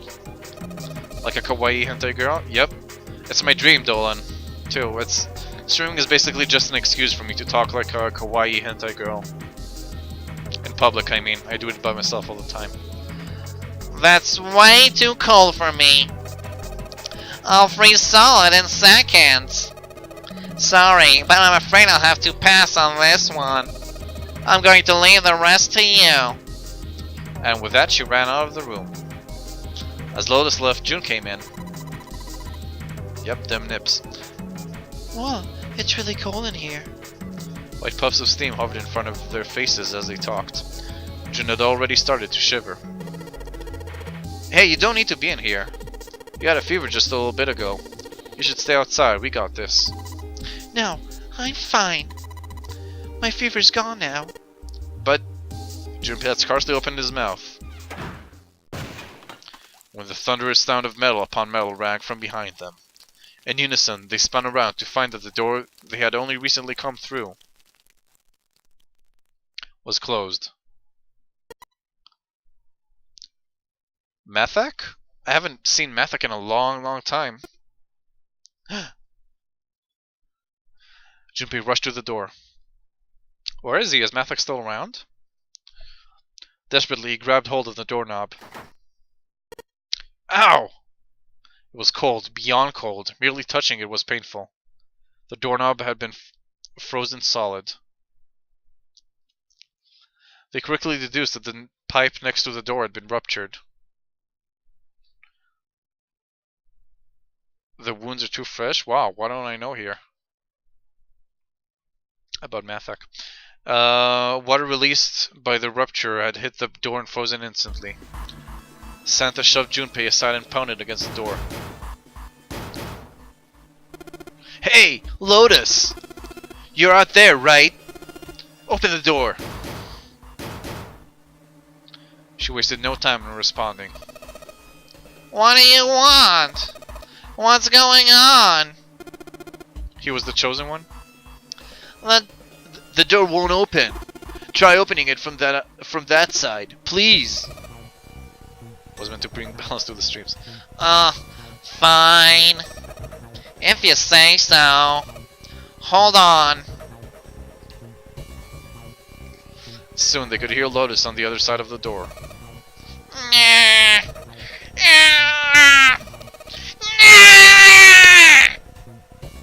Then the grunting ceased and it's killing my throat. And they could hear light panting as if from exertion. It's no use. It won't budge. You've got more people in there. You figure it out.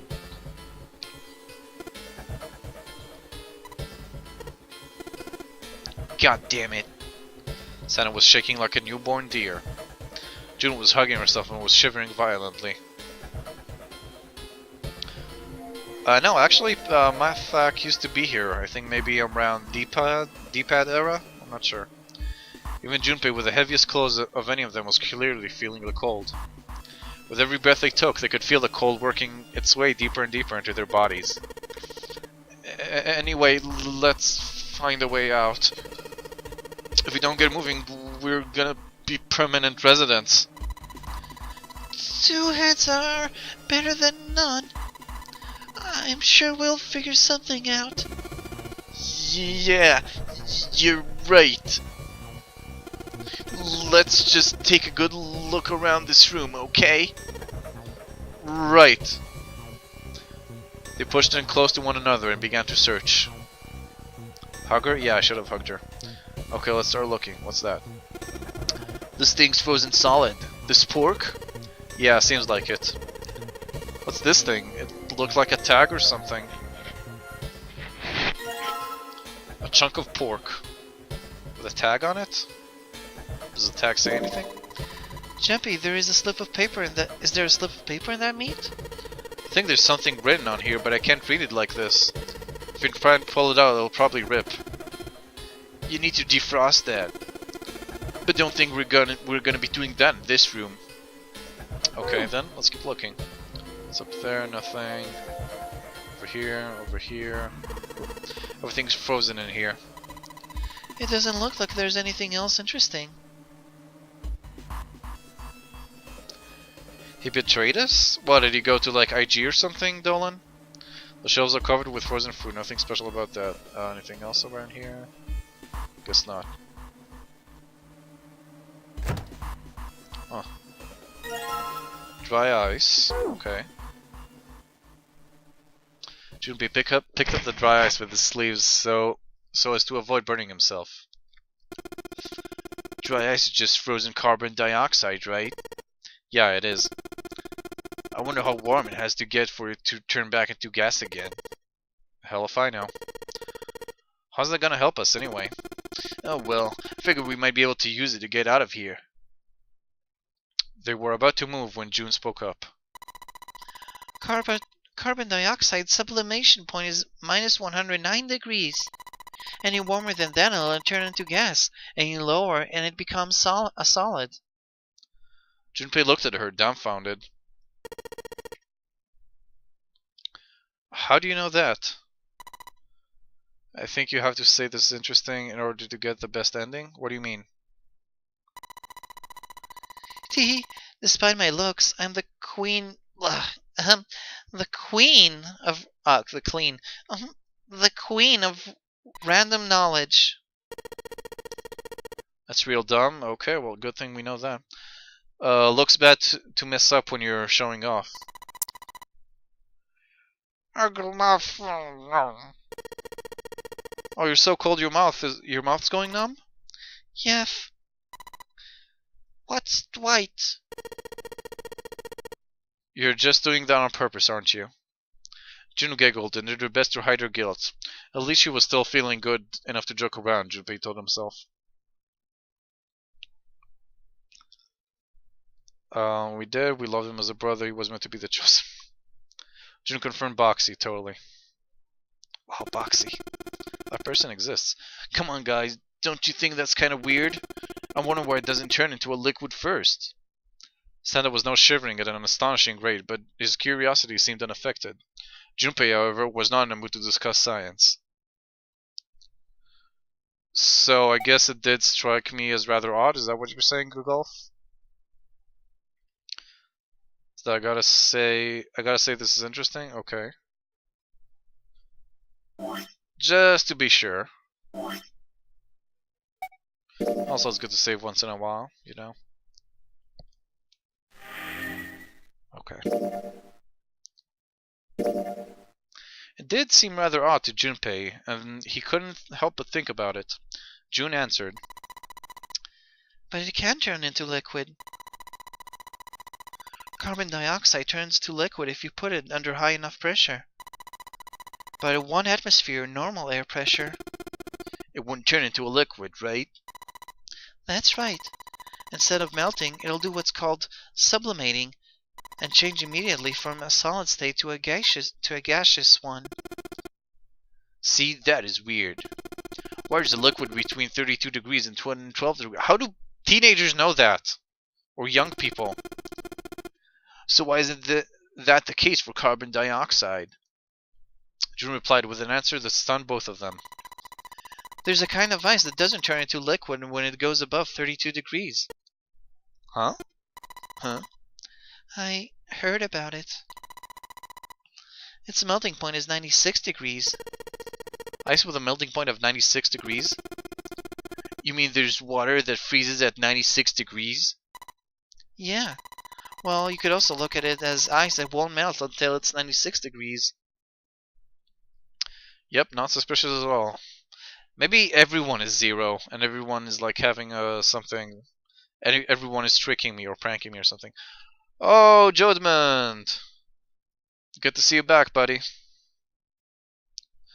That part is actually really interesting. Well, a lot of these things are interesting, but you know, you kind of in a mindset that you gotta escape before you die in this freezer, and it's just not the best moment to talk about stuff like that.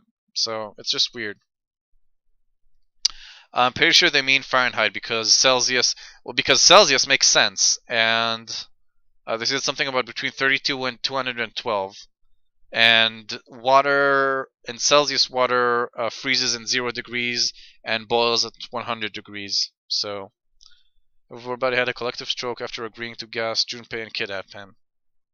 I guess so. And now they have no idea how to get out.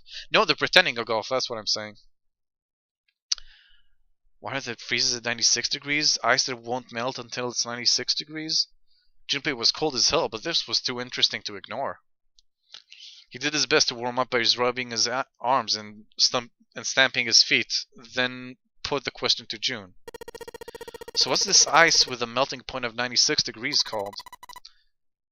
I hear it's called Ice 9. Oh, of course. Now it makes sense. Ice 9? Originally, Ice 9 was a made-up substance invented by a science fiction author. But recently, scientists have discovered that such a substance actually exists. Wait. Hold up. So is this thing called Ice 9? Or is it water? Like I said, if the ice is over 96 degrees, it'll be liquid. If it's under that, it'll solidify. So you could think of it as a polymorph of H2O. Here, think of it like diamonds and graphite. They're both made of carbon, right? I guess, if you say so. I'm a normal human being, so I don't know that by heart. But depending on the structure of the crystallization, the hardness and structure are completely different. So you're saying normal water and this Ice 9 are like that? Yep. She wasn't finished. Have you heard the story about the crystallization of glycerin? For 150 years after the discovery of glycerin, people cooled it, warmed it, and did all sorts of things to it. But whatever they did, it never crystallized.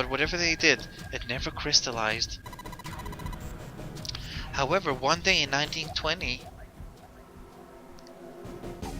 Dylan, it means you're a diamond. You're like a diamond to me. That's what it means. Some glycerin that was en route to England by ship was discovered to have crystallized during the trip.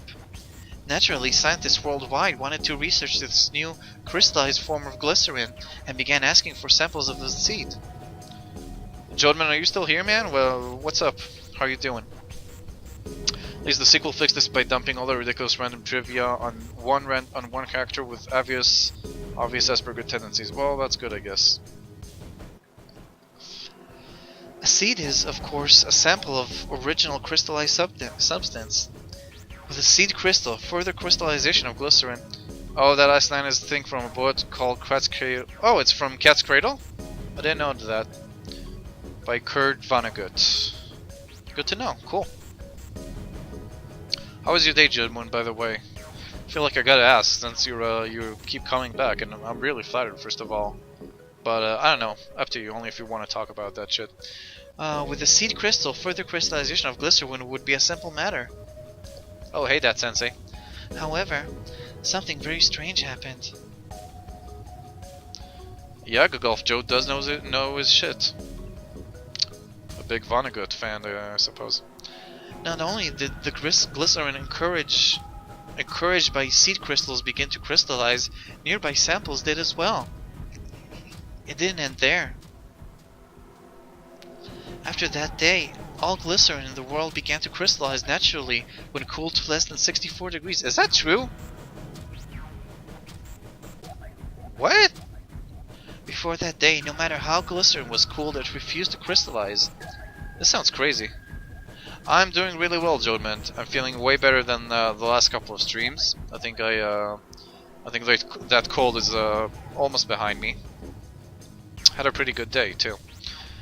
I turned in my my suggestion. Like, there's a committee for final projects in my college, I guess. So he turned in another project today, and hopefully, and next week is the committee, and we'll see if they authorize it. But once the crystallization had begun, it was almost like, how do I put it? It was almost like all the glycerin in the world was communicating. Communicating in some way that we can't sense. Dude, I really want to like read about this later. Where's Vlada? Is this legit? Because this is really freaky if it is. Honestly impressed. Was honestly impressed. It was in fact a pretty interesting story. Yep, this is still 9 doors, 9 hours, as it says above the stream. That sensei. Wow, that's pretty interesting. But what does that have to do with Ice 9? To your surprise, it was Santa and not June who answered. What she's saying is that it's a lot like Ice 9. What happened, I mean. A lot like... that would be bad. If water everywhere started freezing at 96 degrees. Man. 9 weeks of stream, 9 months of reading, 9 years of my life was still learning about glycerin. It'd be the end of the world. Junpei felt that Santa might not be treating the idea of the end of the world with the proper concern. At any rate, we're not gonna have to worry about the end of the world unless we can get out of here pretty damn quick. He was right. Junpei shivered. Alright guys, I think that's enough of that. I didn't think we'd get quite this far off topic. I mean, I know I'm kinda at fault here, but we can't be screwing around anymore. Seriously. I think it's odd that 1 hour, 1 person, 1 door was successful. That's a good one, Backcountry. Still think it's odd that 1 hour, 1 person, 1 door was successful enough to have 9 sequels. Well, 8 sequels, technically. That's good, Bat. Okay, I might go by the name Santa right now, but I didn't grow up in Iceland. I freaking hate the cold. So, let's get cracking, alright? Iceland. I'll read that later, Jodman, thanks. No, also the crystallization thing I meant. If the glycerin crystallization is true. Mathematics, yep. We gotta find a way out of here. Santa stomped off, clearly doing his best to pretend the cold wasn't affecting him. Selfish, isn't he? Thought Junpei to himself. Still, Santa was right. It was high time they got back to their search. And yeah, Backcountry is right. The story of Ice 9 had them interested, but there'd be time to think about that once they'd gone out of the freezer. Junpei looked at June, nodded, and resumed his search of the room. Okay, so back to that. Is there anything else in here that should interest us? I guess not. Oh, frozen chicken. No, that's bone. That's not a note. Okay, chicken. Okay, nothing in here. What's this down here? Huh? What is that? Water bottle, frozen. Sturdy rope. Is there anything else here that looks useful? Okay then. So I got a bunch of stuff now, I guess that sort of helps. This thing is covering something. It's frozen solid. I can't flip it over. Oh well. So that's it, right? And we got the pipes here, it's a thin pipe. Over here. There's water dripping from this pipe. Looks like when the pipe burst, the water hit the doorknob and froze it in place. The water actually seems almost warm. Wonder if we can do anything with that. Okay, now where else to go, right? Yeah, we're stuck here right now. Okay, let's see what we have here. Sturdy rope, a knife, a water bottle, chunk of pork. Maybe I can do something with the pork in the water? It's warm water flowing from the pipe. Nope, it's not enough, I guess. Something with the dry ice, maybe. No, maybe though I can cut. Maybe I can cut the rope. Nope. Okay, so that's not it. Water bottle, chunk of pork. These all three are frozen solid. Rope. It's rope. Well, we could use it to attach something to something else, I suppose. That you should try to pee on the doorknob. I'm pretty sure their pee would just like freeze midair right now, from what it seems. Maybe I can attach the bottle to it? Nope. I thought maybe I could break something with it. What else? There's something I'm missing. There's definitely something I am missing. Is the water bottle empty or full? Water bottle. Yes, it is. I guess it's empty if they're not saying anything, so let's try filling it with hot water. No. I'm missing something here, I'm sure. I think I got all the items. I'm feeling pretty certain I didn't miss any items. Sorry. Some pipes here. Nope, nothing. Okay. What am I missing here? Maybe the pork and the chicken? Make a sandwich? Nope.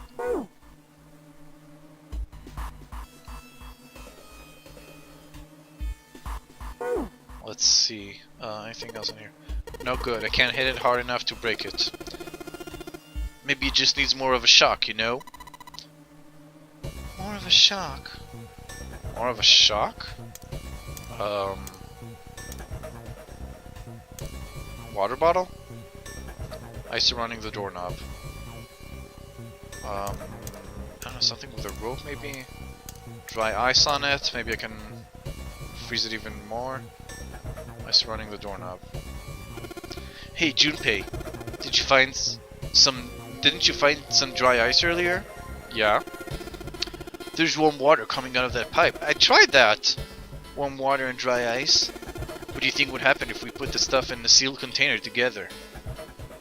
But I tried that earlier. Okay, so I guess that's a hint. So I guess we put the dry ice in the water bottle. Or not. Maybe just straight up with the water? I tried that. Water flowing from the pipe. Huh.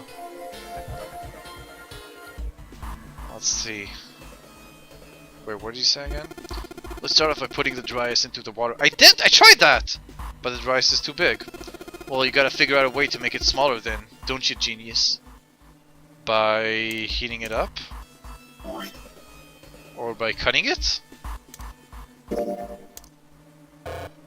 No. Breaking it? I don't know. Throwing it at something using the rope? You gotta crush the ice. How do I crush the ice? With something heavy like this? No. I'm guessing it's not this either.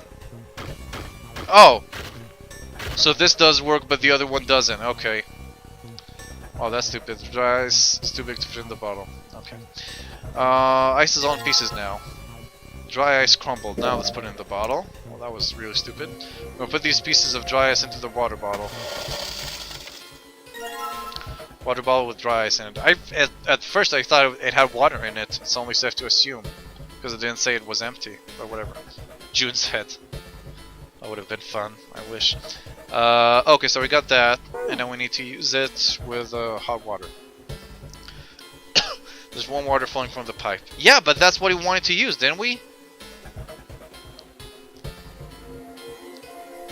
It's not like you can hit it with the flat side of the knife or anything either. I thought, well, why the flat side of the knife? You could still, yeah, you could just cut it up and or use the other meat or whatever. Okay, water. Why won't the water work? Ice surrounding the doorknob. Why won't this work? What am I missing? A rope probably, so it can be far away from us. And let's just tie a rope on here. Water bottle bomb. Okay. I don't see how, but okay. how does tying it? Maybe because we can tie it to the knob, to the doorknob now. I don't know. Just touch one side with your hand until it melts, though, and then go to the other side. I don't understand what you mean. Get a smaller, identical ice cube. Okay. There's one water flowing from. Oh my God! Seriously? Oh, there we go. One water tripped from the ruptured pipe near the door. Junpei pulled out the water bottle filled with dry ice, let a good amount of water fall in, and then quickly sealed it up tight. The makeshift bomb complete, he tied it to the doorknob as quickly as he could manage in the cold. Alright, that's set. So, what do we do now? We just need to give it a little, tap. The ball's already about to pop. If we just throw a rock or something at it, it'll go off all on its own. Small rock? Small rock. Junpei looked down at the floor. Scattered across it were pieces of dry ice left over from the larger chunk he'd crushed earlier.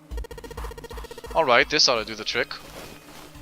He pulled the sleeve down over his hand to keep from getting burned and grabbed the chunk of dry ice. It was a pretty good size, about as big as a pool ball. He figured it would be just about right, just about the right size. Alright guys, stand back. Actually, we should probably hide somewhere.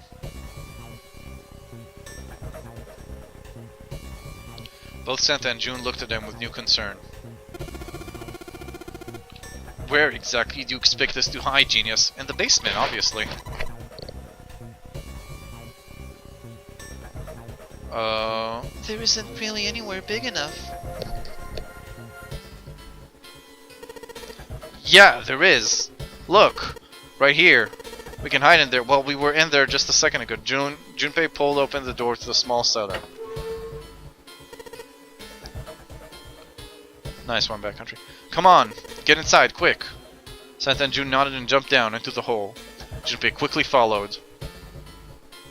In his hand, he could feel the chill of the frozen carbon dioxide, even through his sleeve. He tightened his grip, took aim, and prepared to throw. Alright, here it goes. 3, 4, 5. You're counting the wrong way! Oops. That is a really sad excuse for a joke, man. Sorry, dude. Alright, for real this time. You guys ready? Yes. Whenever you're ready. Just throw the damn thing. Alright, here I go. 3, 2, 1.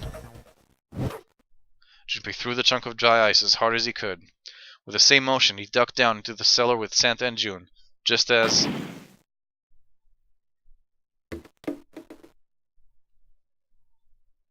Junpei leapt up out of the cellar and ran to the door. Junpei! The ice on the door! Is it gone? Yeah, it's gone! The blast must have shattered it! Yes! Alright, let's see if it opens. Junpei grabbed the knob and pushed with all his might. The door gave way easily, and all three of them tumbled out of the freezer at once. Hooray! We're out! June, relieved, collapsed onto the floor. Move! Santa shoved past Junpei and ran straight into the grill, which he immediately grabbed. Ow! God damn it! Hot, hot, hot, hot, hot! Fuck! He proceeded to kick the grill in a futile but amusing fit of rage. But where was Lotus? It took Junpei only a moment to find her. She was sitting on the counter, idly scratching her chest. Welcome back! I was starting to get tired of waiting for you guys. With a great yawn, Lotus lowered herself off the counter. Junpei clenched his teeth and walked toward her. What were you doing? What do you mean what I was doing? I was waiting. We were gonna die! Oh yeah? But you didn't, so everything worked out alright, didn't it? Send Lotus a smiley face, see if she gets the joke? What? What the hell? Just kidding. It might not look like it, but I was really worried. Don't give me that crap. I'm telling the truth. I mean, if you died, then I'd be in trouble too. If you died, then I'd be stuck here, and I died too. See? I did all I could. I even looked around to see if there was anything I could use to pry open the door. But I couldn't find anything. So all I could do was wait. I mean, what else did you want me to do? Call the cops? I just love smiley faces. Now, August, we're into June right now. She's super into us, so that's what we're gonna do. It was true that there wasn't much she could have done, but something about her tone. Junpei gritted his teeth. Fine. But there's one thing I have to ask you. What's that? You didn't close the door, did you? What? You think I closed the door on you? Why would I do something like that? It closed on its own. I told you before, if you die, then I die too.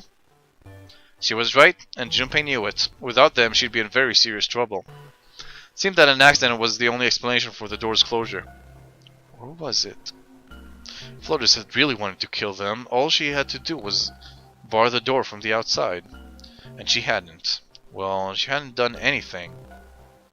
The most she was guilty of was laziness, or negligence, not attempted murder. Junpei swallowed his anger and did his best to apologize. Well, I'm sorry. I'm sorry I doubted you. Oh, yes. Well, that's alright, as long as you understand. Lotus looked away and twirled her hair between her fingertips. As vengeance against the grill complete, Santa swaggered back toward Junpei and Lotus. Hey, no more squinting around, you two. Break time's over. Especially for you, lady. You've just been sitting on that fat ass of yours while we were freezing to death. How rude! I was plenty busy. Yeah. How about you pull all that energy into something besides bitching? Let's go. Whoa. Savage. Absolute savage. Okay, where's that grill? We could use it actually, but I can't seem to find it. Okay, so basically all we got from there was a chunk of pork with a note in it. And we need to, okay, maybe we can boil some water with this? Silver pot, I guess not. Maybe we put some hot water in the sink or something. Sink with water in it. There's a couple of plates in the water. I can't put it in there, so it'll, whatever. Where's that grill? This is... pot maybe? Frying pan and 2 kinds of pots. Nope. Okay, and that's it, right? Yeah, this is the pantry. I think we've done all there is to do here. I can use the knife on that right now? Use these two together? Nope. Okay, so I need to... Okay, hold on. That is a frozen piece of pork. Hey, what's that? Looks like there's a piece of paper inside it. If you try to pull it out, it might tear. Maybe you can melt it if you put it on something warm. Something warm? Something warm. Oh yeah, didn't someone burn themselves on something earlier? Yeah, it was Santa, but I don't know where the grill is. Can anybody see the grill? Am I missing it or something? There's a pot on top of the stove. If there are some ingredients around here, I could cook something up for us. Lotus, you can actually cook? Who the hell do you think I am? You'd better believe I know how to boil hot water and put my instant noodles. And I can boil hard eggs too. Okay. Again, where's... Oh, wait, is that... This is it. It was hiding over there. Okay, there we go. Guess I'll put this meat on the grill. Hey, what are you doing? What are you going to do if the paper burns? Come on, it'll be fine. I mean, it's not like it's gonna burn right away, right? We just gotta keep an eye on it, and the paper will be fine. Well, they can argue all they want. I'm gonna keep an eye on this pork. Not the note, the pork. Cool, looks like it's about time. I'm gonna try to take the paper out. Jumpy, be careful. Sweet of her to care, but I know what I'm... Ouch! See? I told you. Hey, what the hell are you doing? Hurry up and take that paper out. It's not coming out. This thing's frozen stiff. I can't get it out. So are we going to have to cut the meat? Yeah, it looks that way. Fortunately, I have a sharpened knife. Alright, now that I've sharpened the knife... Yes! I cut the pork! Awesome, Junpei! Now we can cut out the paper. Okay, C10F. Let's see. Okay, so it's hexadecimal again. So C is... Wait, if A is 9, then 9, 10, 12. Okay, so it's 12, 16, 15. Let's see. This is probably what you're supposed to enter, where you're supposed to enter the password. Maybe if you put in the right number, it'll open the oven door. Junpei, maybe the note you found earlier. Yeah, I know. Do you know how to enter those numbers? Santa's a weeb. I don't know. Santa's kind of an anime kid, and I don't know, kind of an annoying little teenager, but he's okay. I think E is for enter and C is for clearing. Oh, sorry, I didn't do the voice. Whatever. That's hexadecimal. Yep, that's what I thought. So basically, when I'm ready to submit my answer, I press E. So if I screw up, I just press C, right? Lotus nodded. Alright, let's give it a shot. Okay, so we said it was... Shit, I already forgot. 12, 16, 15, I think. 12, 16... Oh! It's only 3 numbers. Shit, no. I meant C. It's only 3 numbers? Huh. It's kind of a problem. Huh? This is weird. Hey, you're just punching in random numbers, aren't you? Maybe if you just enter it like it said in the hint. Ah, shut up! Just shut up! I think maybe... Okay, I think I'll try... I got an idea. I think I'll try to get the digital root of each number. So if C is 12, so that's 3, 1... Oh no. 3, 7... 6, I think. I think it's 3, 7, 6. Let's try it. Press C? Yeah, I realize. I get it. Shit, I forgot already. What was it? C is 12. No. C would be 11 or 12? Hold on. Because A is 10. 10, 11. Okay, so it's 12. So 12, so that's 3. What else was it? 16 is 7. And 15. I think this is it. What? Seriously? Yeah, I'm getting the decimal thing wrong. Oh, it's F? Wait, it's F or E? No, it's F probably. Okay, C. What am I getting wrong? 10 is definitely... Wait. A, B, C, D, E, F. Oh, so I got it wrong. Okay, hold on. So F is 16, right? No, wait. F... No, F is 15. F is 15, so it's 6 and 10 is... What am I doing wrong? Yeah, it is an F, so I'm supposed to be right. If F is 15... I know, it's still weird that it only has 3 numbers, so maybe the digital root isn't the answer. But C10F... So it's supposed to be 12... 16, 15 if it's F, and that means it should be if it's a... Yeah, and I tried 3... What was it? 376 if it's a digital code, but that doesn't work. C is 12, 10 is 16, F is 15. Yeah, but I can only enter 3 numbers. That's the weird thing. So I thought maybe I'd use a digital root, and then it'd be like 3... Maybe it's regular 10. Hold on. No, that's stupid. 10 is 16, F is 15. So it should have been 376, which is where I tried. And putting the answer in hex 2? What do you mean? But I only have... I can't because I don't have... Wait, maybe I'm supposed to press C? And then... No, that's stupid, right? The thing is, I can only... That's it. Watch it be some bullshit like Celsius plus 10 minus Fahrenheit. Yeah, probably. Weren't you supposed to add the 3 numbers together? What do you mean? Oh, because it's plus? Oh, I didn't think it was an equation. It didn't have like a... you know, the equal sign. So I didn't think it was a... I guess I can try to add it up. That's kind of weird though. And it doesn't come out as 3 numbers, I think. Okay, so 12 plus 16 is 28. Plus 15 is... Shit, I'm bad at math. 43, I think. Did you use plus signs? 43. But that still doesn't work. So it's 043 or something? What?!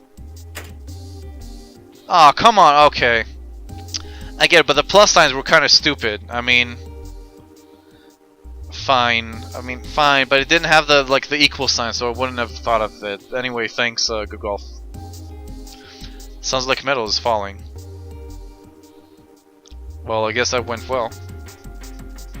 I like when I inputted, when I pressed the E, I honestly didn't think it would work, but thanks, man. It's, yeah, definitely very unsatisfying. Yeah, the door opened. Good job, Jumpy. And I think that's a key card. Yep. Saturn keycard, sweet. Blade must be for putting stuff in the oven. Okay. Well, the answer you least expect to work turns out to be the solution. Yeah, exactly. Okay, well then. That's it? Yes! I think it's unlocked now. You did it, Jumpy. Let's get out of here. Let's? Yes! Let's go!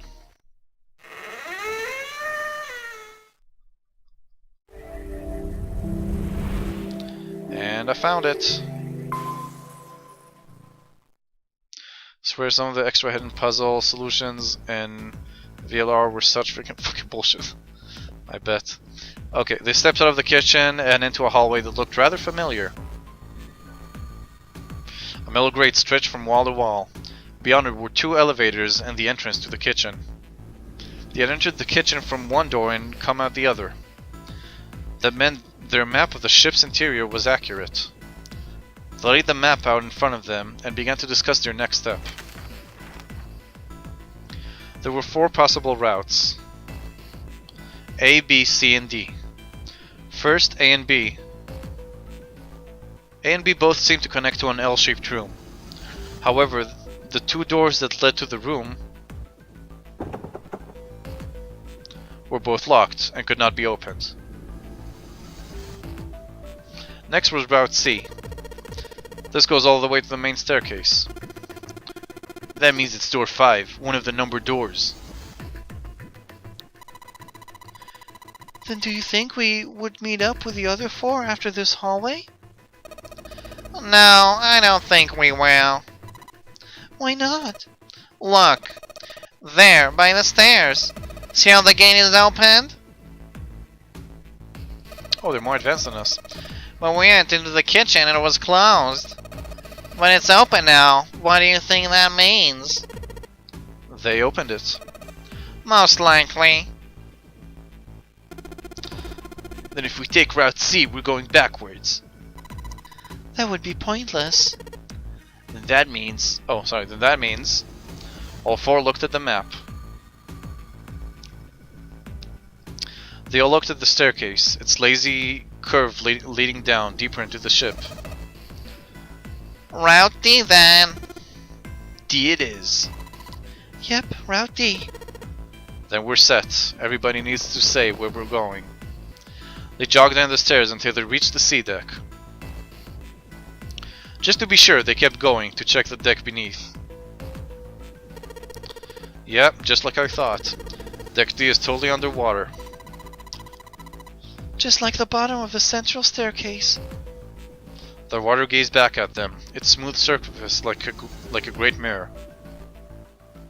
As ominous as it was, Junpei took at least some comfort from the fact that the level hadn't gone up much since the last time he'd seen it. They turned back to C deck. It didn't take them long to find the 2 elevators in front of the stairs. They looked identical to the elevators on the top floor, with one exception. These elevators had a card reader on the wall between them. On the card reader was a strange mark. Hey look, it's Lotus's symbol. Huh? See, it's the woman symbol with a thorn on it. That seems like... Ouch! Ouch! Ouch! Ouch! Ouch! Ouch! Oh, see you soon, good golf. Lotus had taken hold of Junpei's hair. She began to shake him violently, and he thought he heard a low growl coming from her throat. It's funny, because last time we did the same joke, but she wasn't there. We were with Seven. He laughed like hell from the joke. He really loved it. Such violence. June began to wonder if she was not the devil itself. With an uncomfortable smile, June spoke up. This is a Mercury symbol. The thorn symbolizes the wings on Hermes' staff. Herpes, whatever. If we can't get this thing to work, these elevators aren't going anywhere. In other words, we need a keycard with a Mercury symbol on it. Probably. They gave up on the elevator and returned to the stairs. A hallway stretched out to the left. A great many doors lined both sides of the hallway. They weren't sure how many, but certainly enough to be discouraging. Damn it! If we try to search all of these, the sun's gonna go down before we've done half of them. I think the sun already set. I have a feeling this ship is gonna be the only thing that's going to be going down anytime soon. That's even worse. Well, we can come back this hallway later. Let's check the hallway on the other side, shall we? Frustration and fear building, they walked back to the stairs. To their right was a small hallway. Quickly, they headed into it. It was approximately the same size as the alcove in front of the stairs. The hallway led toward the stern, and at its end was a set of double doors. Let's open it. Junpei nodded, and grabbed the one closest to him. He gave it a small tug and felt it move. It was unlocked. Thrilled to have found an unlocked door, he threw it open.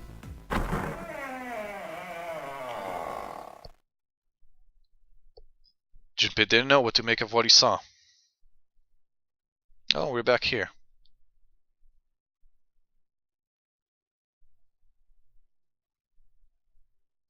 He simply stood, unable to speak. The others simply stared, open-mouthed.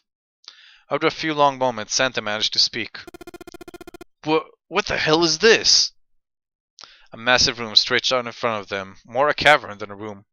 Its vastness was oppressive, and it bore down on the 4 companions. It was not empty, however. The entire room was filled with lines upon lines of beds. They were simple things, little more than pipe and thin mattresses. Is this a hospital?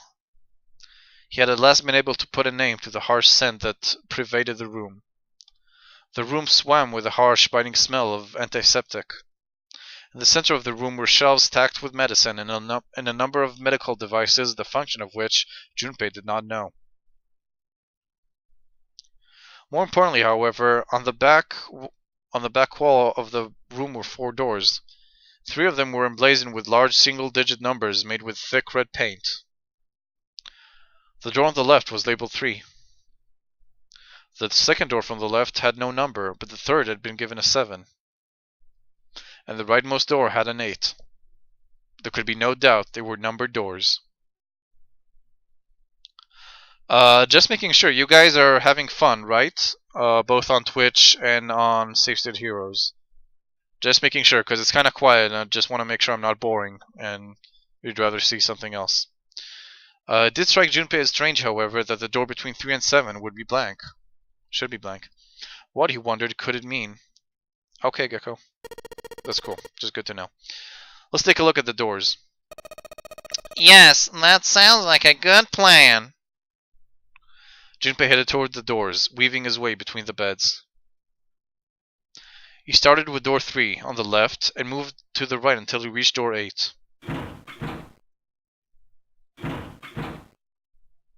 Of course, as we know, they're all locked. But I'm wondering if they have the mechanism out of them, or they fixed the thingies, I mean, the reds. It's no use. Well, of course. If it was that easy to open these doors, what would be the point of the nonary game? We have to activate the red or the numbered doors won't. Wait a minute. What's wrong? Look, the display on the red. There's nothing on it. Huh? Yep, okay, so I guess they've also been tinkered with again. Don't you remember? The red at the central staircase? If no one was inside, it said vacant. Okay, Dolan, thanks. Good to know. Oh yeah, you're right. But this one... There's nothing on it. Oh, cool. What are you playing, Dolan? Right? I wonder if it's broken. Only one way to find out.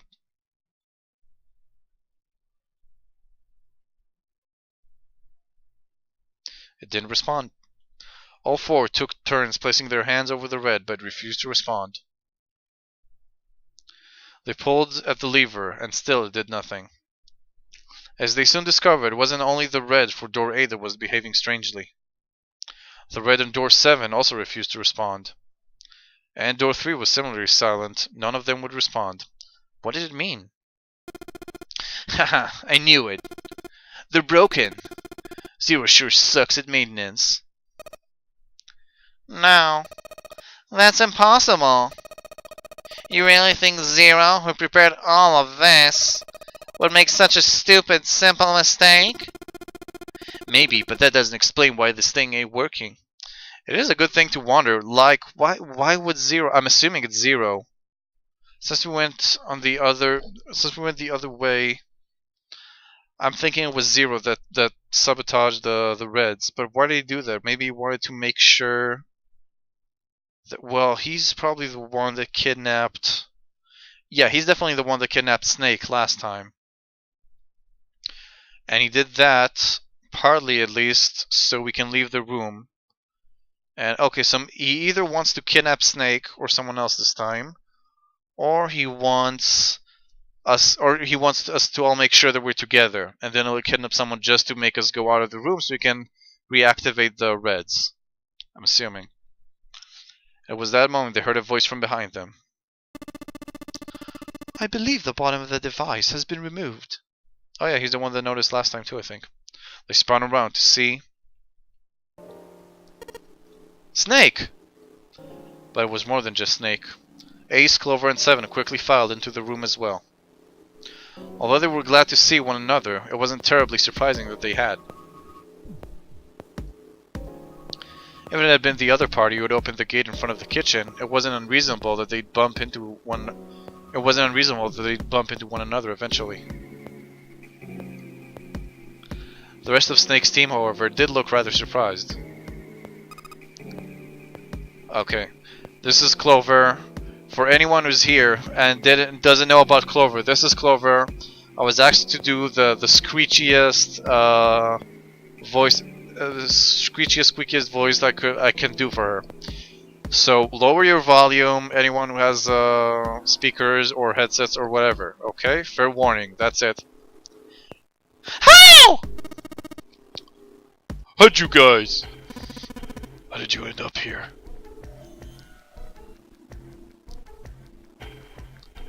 After a moment of silence and surprise, everyone suddenly began to talk, desperate to exchange information. They talked about the rooms they'd been through, and how they'd ended up in the same place. Of course, none of it was very useful information, but that hardly mattered. They were happy to simply see one another again. Although the level of cheer varied greatly from person to person, each one of them was wearing some manner of smile. Almost as though they had already forgotten about the death of the ninth man. Oh, maybe they're actually going back out to test the doors and then Zero puts the part of the machine back in. I wonder. No, thought Junpei. Perhaps that wasn't it. Perhaps thoughts of his death were what drove them to smile at one another. Yeah, we heard that already. No, in a morbid or hateful way, no. The ninth man had died, but they were still alive, and that was something to be happy about. Sort of simple, uncomplicated joy, Junpei thought. The joy of being alive. Still alive. He felt sorry for the ninth man, but more than anything, Junpei was just happy to be alive.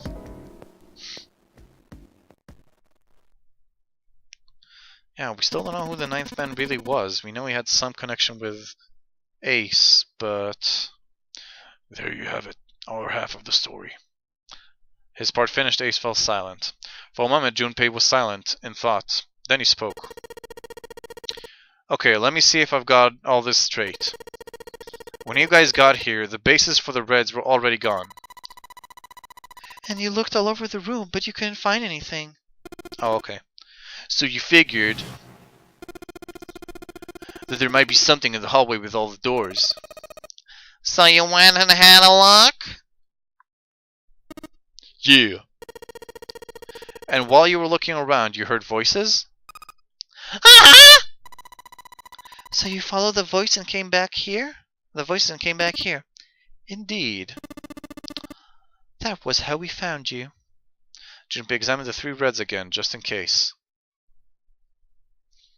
On the bottom of each was a long, thin gap. It looked like a slot for something. Probably something electronic. Well, this isn't good. If the red isn't active, we can't keep going. Well, what about that hallway over there? Is there anywhere else we can go? No, there isn't. There are plenty more hospital rooms, but nothing else. Hospital rooms? That's what behind all those doors? Yes. There are a number of individual rooms, in addition to this large one. There was a door at the end of the hallway, but it was locked! There was an astrological symbol engraved on the keyhole, however. I was able to get a good, feel of it. I believe it was the symbol of Jupiter. Not again. Those goddamn things are everywhere. I wonder what they all mean. For a moment, everyone was silent, deep in thought. How many planets are in our solar system? Does anyone remember?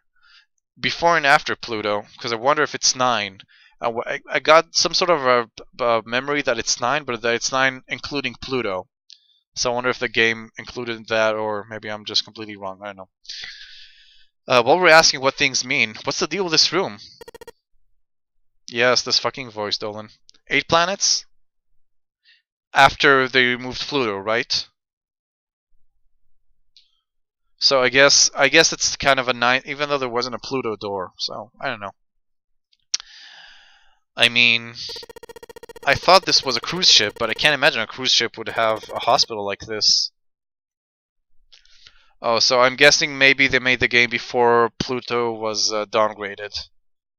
I think. Of all people, it was 7 who answered, and with calm confidence. Well, I figure it's probably a hospital ship. Chances are, it's the Gigantic. The Gigantic? Ah, remember guys, we were talking about the Gigantic earlier, I think. Junpei looked confused. So did everyone else. What is this Gigantic? Seven knit his brows for a moment, then began to explain. The Gigantic. Explained that she had been a sister ship to the Titanic, built in the early 20th century. The Titanic had 2 sister ships, who were identical to one another in nearly every aspect. The Gigantic was said to be one of them. No game came out in 2009. Well, maybe they just didn't care? I don't know. Pluto was delisted in 2006. I don't know then. Maybe they didn't care, maybe it just has nothing to do with 9. It's just like another motif. She was initially intended to be a passenger liner like the Titanic, but soon after the ship was launched, the First World War began, and she was pressed into duty by the British Navy as a hospital ship. Sometime later, the Gigantic was damaged by a German mine in the Aegean Sea. She managed to run aground after the incident and consequently was not sunk.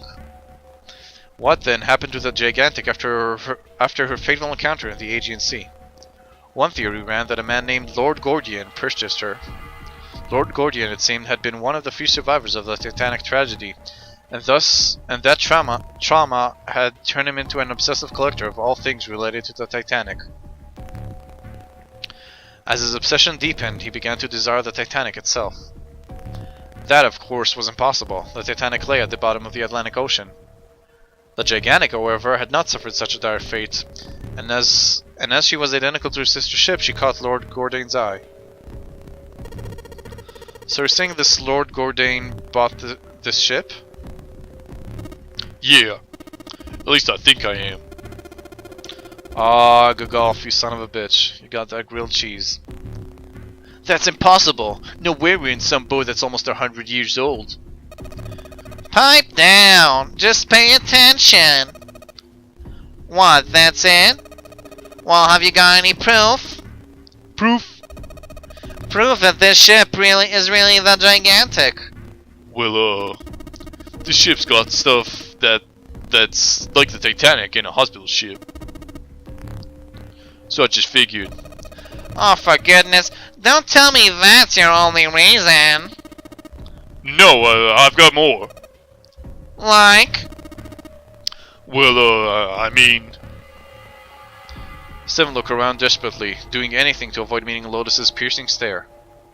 He scratched his head for a moment, then gave up. Finally, he opened his mouth. I don't know. Lotus sighed and shook her head. I guess your memory isn't back yet, is it? Yeah, sorry about that. Hey, wait a minute. Memory isn't back? Junpei was, he felt, legitimately shocked by what seemed to be new and very important information. Everyone else, however, seemed unimpressed. In fact, they all looked at Junpei as though he had said something very strange. He decided to revise his attitude for the next question. Wait, was I the only one that didn't know? Everyone nodded. Why? Oh, yeah. I guess I didn't tell you, huh? I told the rest of it before we ran into you on the stairs. Told him I couldn't remember a damn thing from before I woke up. What? Then, almost as if to save Junpei from further embarrassment,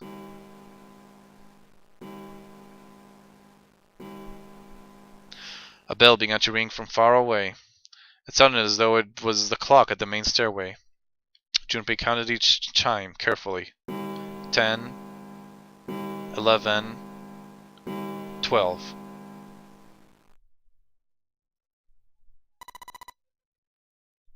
It's 12 bong. Then we've still got 6 hours left, right? We don't have any time to screw around. Let's get going. We gotta find the missing parts for the Reds. What do you mean, fine? How on earth do you propose we do that? We've looked everywhere in this room. There only leaves one place to look. One? Well, I guess that's not really right. Wait! Oh, may God save the Queen! Yeah. I do that more, Gecko, but people seem to be... I did that every time the bell chimed, and people seem to be kind of tired of it. So I took it down a notch. But yeah, totally. I'm totally with you. Don't tell me you mean we need to search all of the other rooms. Don't freak out. We already searched 4 of them. 4 rooms. We just have to split up the rest between the 8 of us. If each person does 6 rooms, that'll be 48 rooms, right? So there are 48 rooms left? Her earlier experiences had apparently not encouraged Lotus to trust Seven. Seven scratched his head awkwardly. I don't know. After a little more discussion, they split up and headed toward their rooms to begin searching them. Yeah, those anime titties. Junpei was chosen to search the rooms on the starboard side, moving from fore to aft. They also determined that they would return to report their findings the next time the clock sounded the time. So they're going to waste a whole hour on this? Or half an hour if it's one of those clocks. When it did, they would meet back in the large central room full of beds. If, during their search, any one of them were to locate the missing components, they were to yell for the others. If this strategy failed, they'd return to discuss their options later. The details decided, they left to begin searching. Out into the hallway they went, each to the rooms they'd been assigned. However,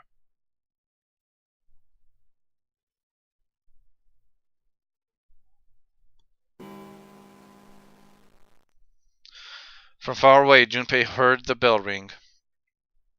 It did so only once. It was 1 a.m.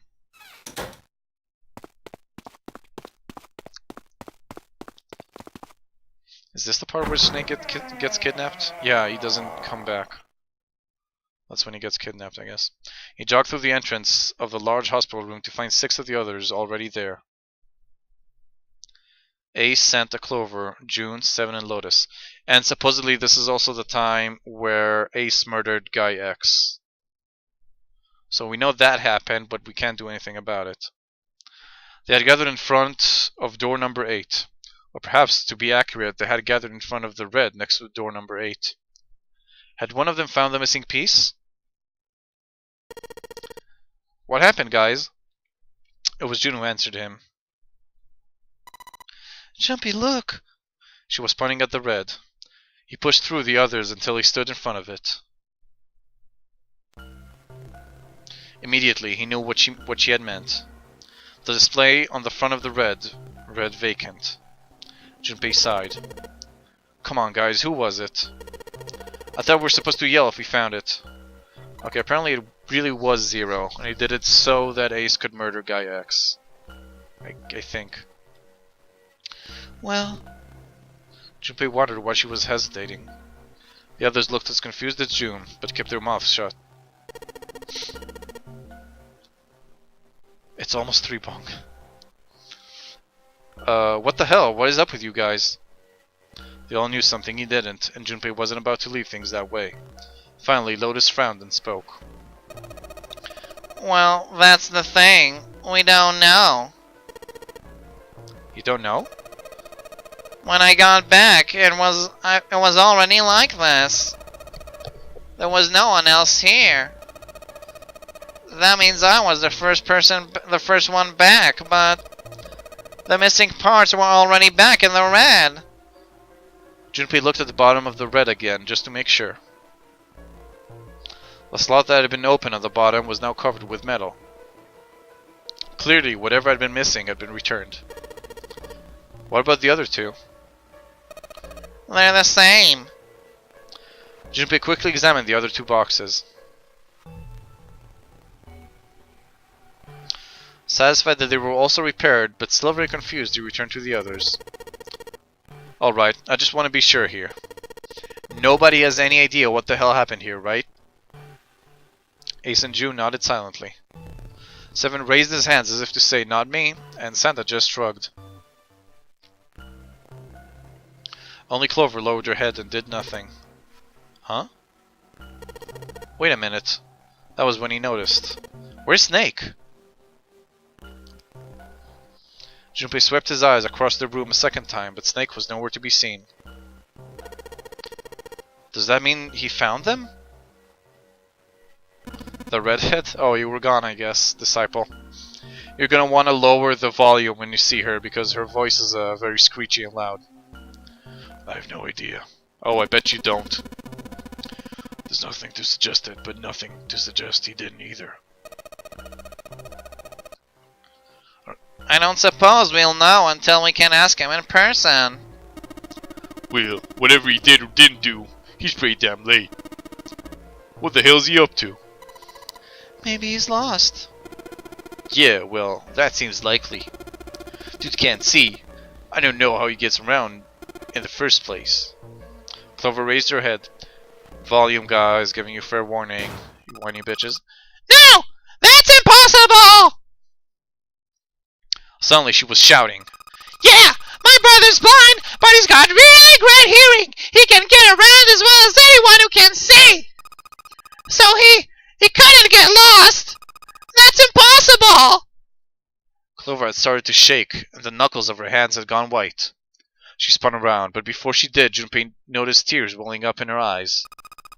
I'm gonna go look for him. The words were barely out of her mouth when she began to run. Hey! Hold on, Clover, wait! Junpei cried out to her, but he was too slow. She kept going, and before anyone else could react, she was gone. Damn it. She's actually supposed to be 18? Are you sure? Damn it. What should we do now?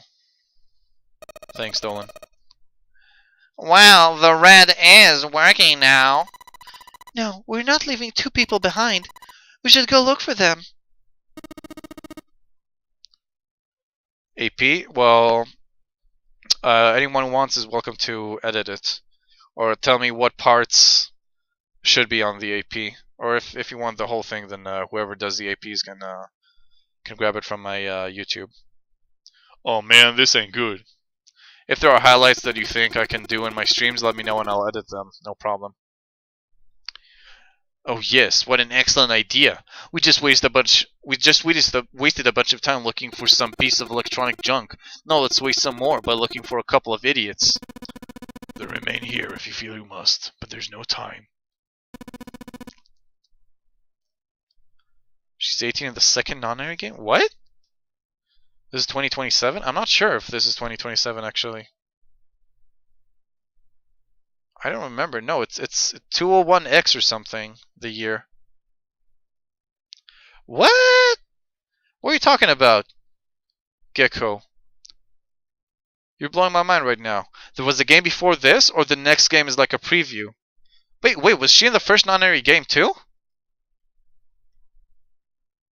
I'm pretty sure the year is 201X, but... Wait, it said only Snake was there. You're reading the wiki. Okay. Well, you gotta spoiler some of that stuff, Gecko. Some people might not know that, dude. Don't spoil. Junpei and the others nodded to one another and took off at a run.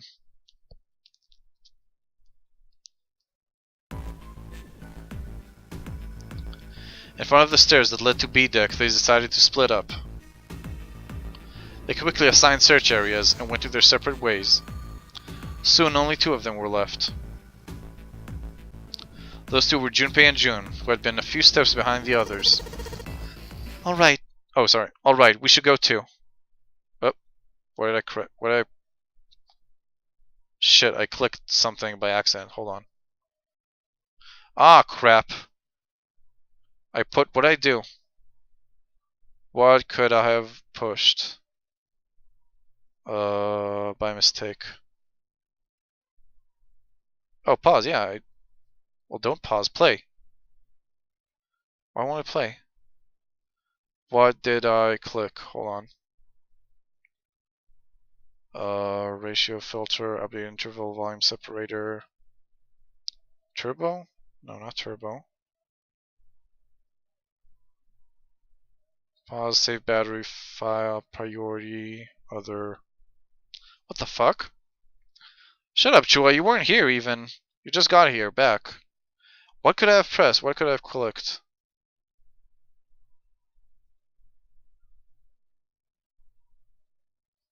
Huh. Why would this be freezing right now? It's been a long while since I saved too, so that would kind of suck. Any ideas? If it makes me feel better, yeah. Separate window, maximize window, maybe separate window? Let's just try stuff. Nope, that's not it. Shit, how do I... No, don't separate the windows. Okay. Accidentally dogged myself? What does that even mean? Is that like a porn thing? Shit, what am I doing? Volume separator. What the fuck? Why is this separate? Oh. So running window, maximize window, frame, position correction, always on top. Always on top is nice. Replace the screen. How do I do that? Shit.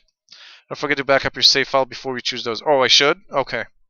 I will then. We won't reach that this time. Oh, dog button. Okay. That kind of stuff. God damn it. Why won't this work? How did I fuck this up? How? Priority, I don't know, other menu, what? No, seriously, how could I fuck this up so much? Shit, my bad, guys, I'm so sorry. And I don't know. Should I just start pressing random things? The game just suddenly froze on me. I mean, I think I clicked on something by mistake, but still. I can't seem, it's not paused. Well, I guess we can reset and try to, and just skip as much as we can over here. Like until we get here. Start end, I don't know. Recently open files, load states, save states, separator volume. Yeah, no, I did that a couple of times. It's backspace, and I kept doing that. And I can see when the pause is checked and the menu, and when it's unchecked, and it's the same. Will that take forever? Shit. Well, some of it I think we can skip because we already heard some of the dialogue in the last run. I was on top frame. What could I have clicked? What could I have possibly clicked? Size, ratio of the screen, filter, something about the filter maybe? No. I guess there's no choice. I'm sorry guys, I fucked up somehow. I guess I somehow fucked up. I don't know how. No. No, that's not what I wanted to do. I keep pressing stuff, but it doesn't really work. Noise suppressor, disable screensaver, extra language. Sorry guys, I guess there's no real. Oh shit, okay. And I accidentally closed it, so I guess there's really no way but going back. My bad, I'm sorry guys. This won't happen again, I sort of promise. Shit, now something. Hold on. Mink. No! God damn it, this. Something's wrong. Oh, no. No cache stopped working. Hold on. Jesus Christ, how did this happen? Hold on. Okay. Now, how did I hide emulator? Okay, there we go. It's all good. Well, yeah. Not too many people here, so I guess that's something. Not disappointing too many people. Resume the last point where you saved. Yes. Where were we? Oh my god, this is a long time ago. Oh shit, I thought I saved after this. Oh my god. Well, it's on me, guys. Really gotta head off to bed either way. No, well, I was planning on finishing in 7 minutes anyway. So I think maybe it's gonna take me 7 minutes, about 7 minutes anyway, to reach that same point. So I think that's what I'm gonna do off stream. I'm gonna use this time. So I owe you guys 7 minutes for next stream, and I'll use this time to say my usual goodbye speech. So thanks everybody for being with me. Everybody on SafeCityHeroes.com and UniqueBot on Twitch TV. I know you thought I didn't know you were there, but I do. It's cool you don't want to talk. Just saying thanks. Thanks to you guys for helping me and being with me and all that. I'll be back on Friday, if I remember correctly. You can check the schedule. I'll be back on Friday. Might be a bit earlier than what it says on the schedule. Might be like an hour or two earlier, but it's still going to be around the same time. I'd really appreciate if you guys could tell people about me, or even just like me, even just follow me on Twitch or Twitter or Steam or YouTube or whatever. Yeah, like, subscribe, don't donate yet because I don't have a link or something like that. I'm also gonna take advantage of this to tell you that there's a new system for requesting games from my streams on my Twitch page. You can vote in a poll on existing requests, so I can play them earlier, or you can request your own games, and people can vote for them, and other people can vote for them too. And Anything else? I think that's it for now. I'll see you guys on Friday. I'm sorry again for this whole mess up in the end. But I think this is it for now. So thanks a lot, guys. Hopefully I'll see you around some more. And that's it. Thanks, guys. Marco.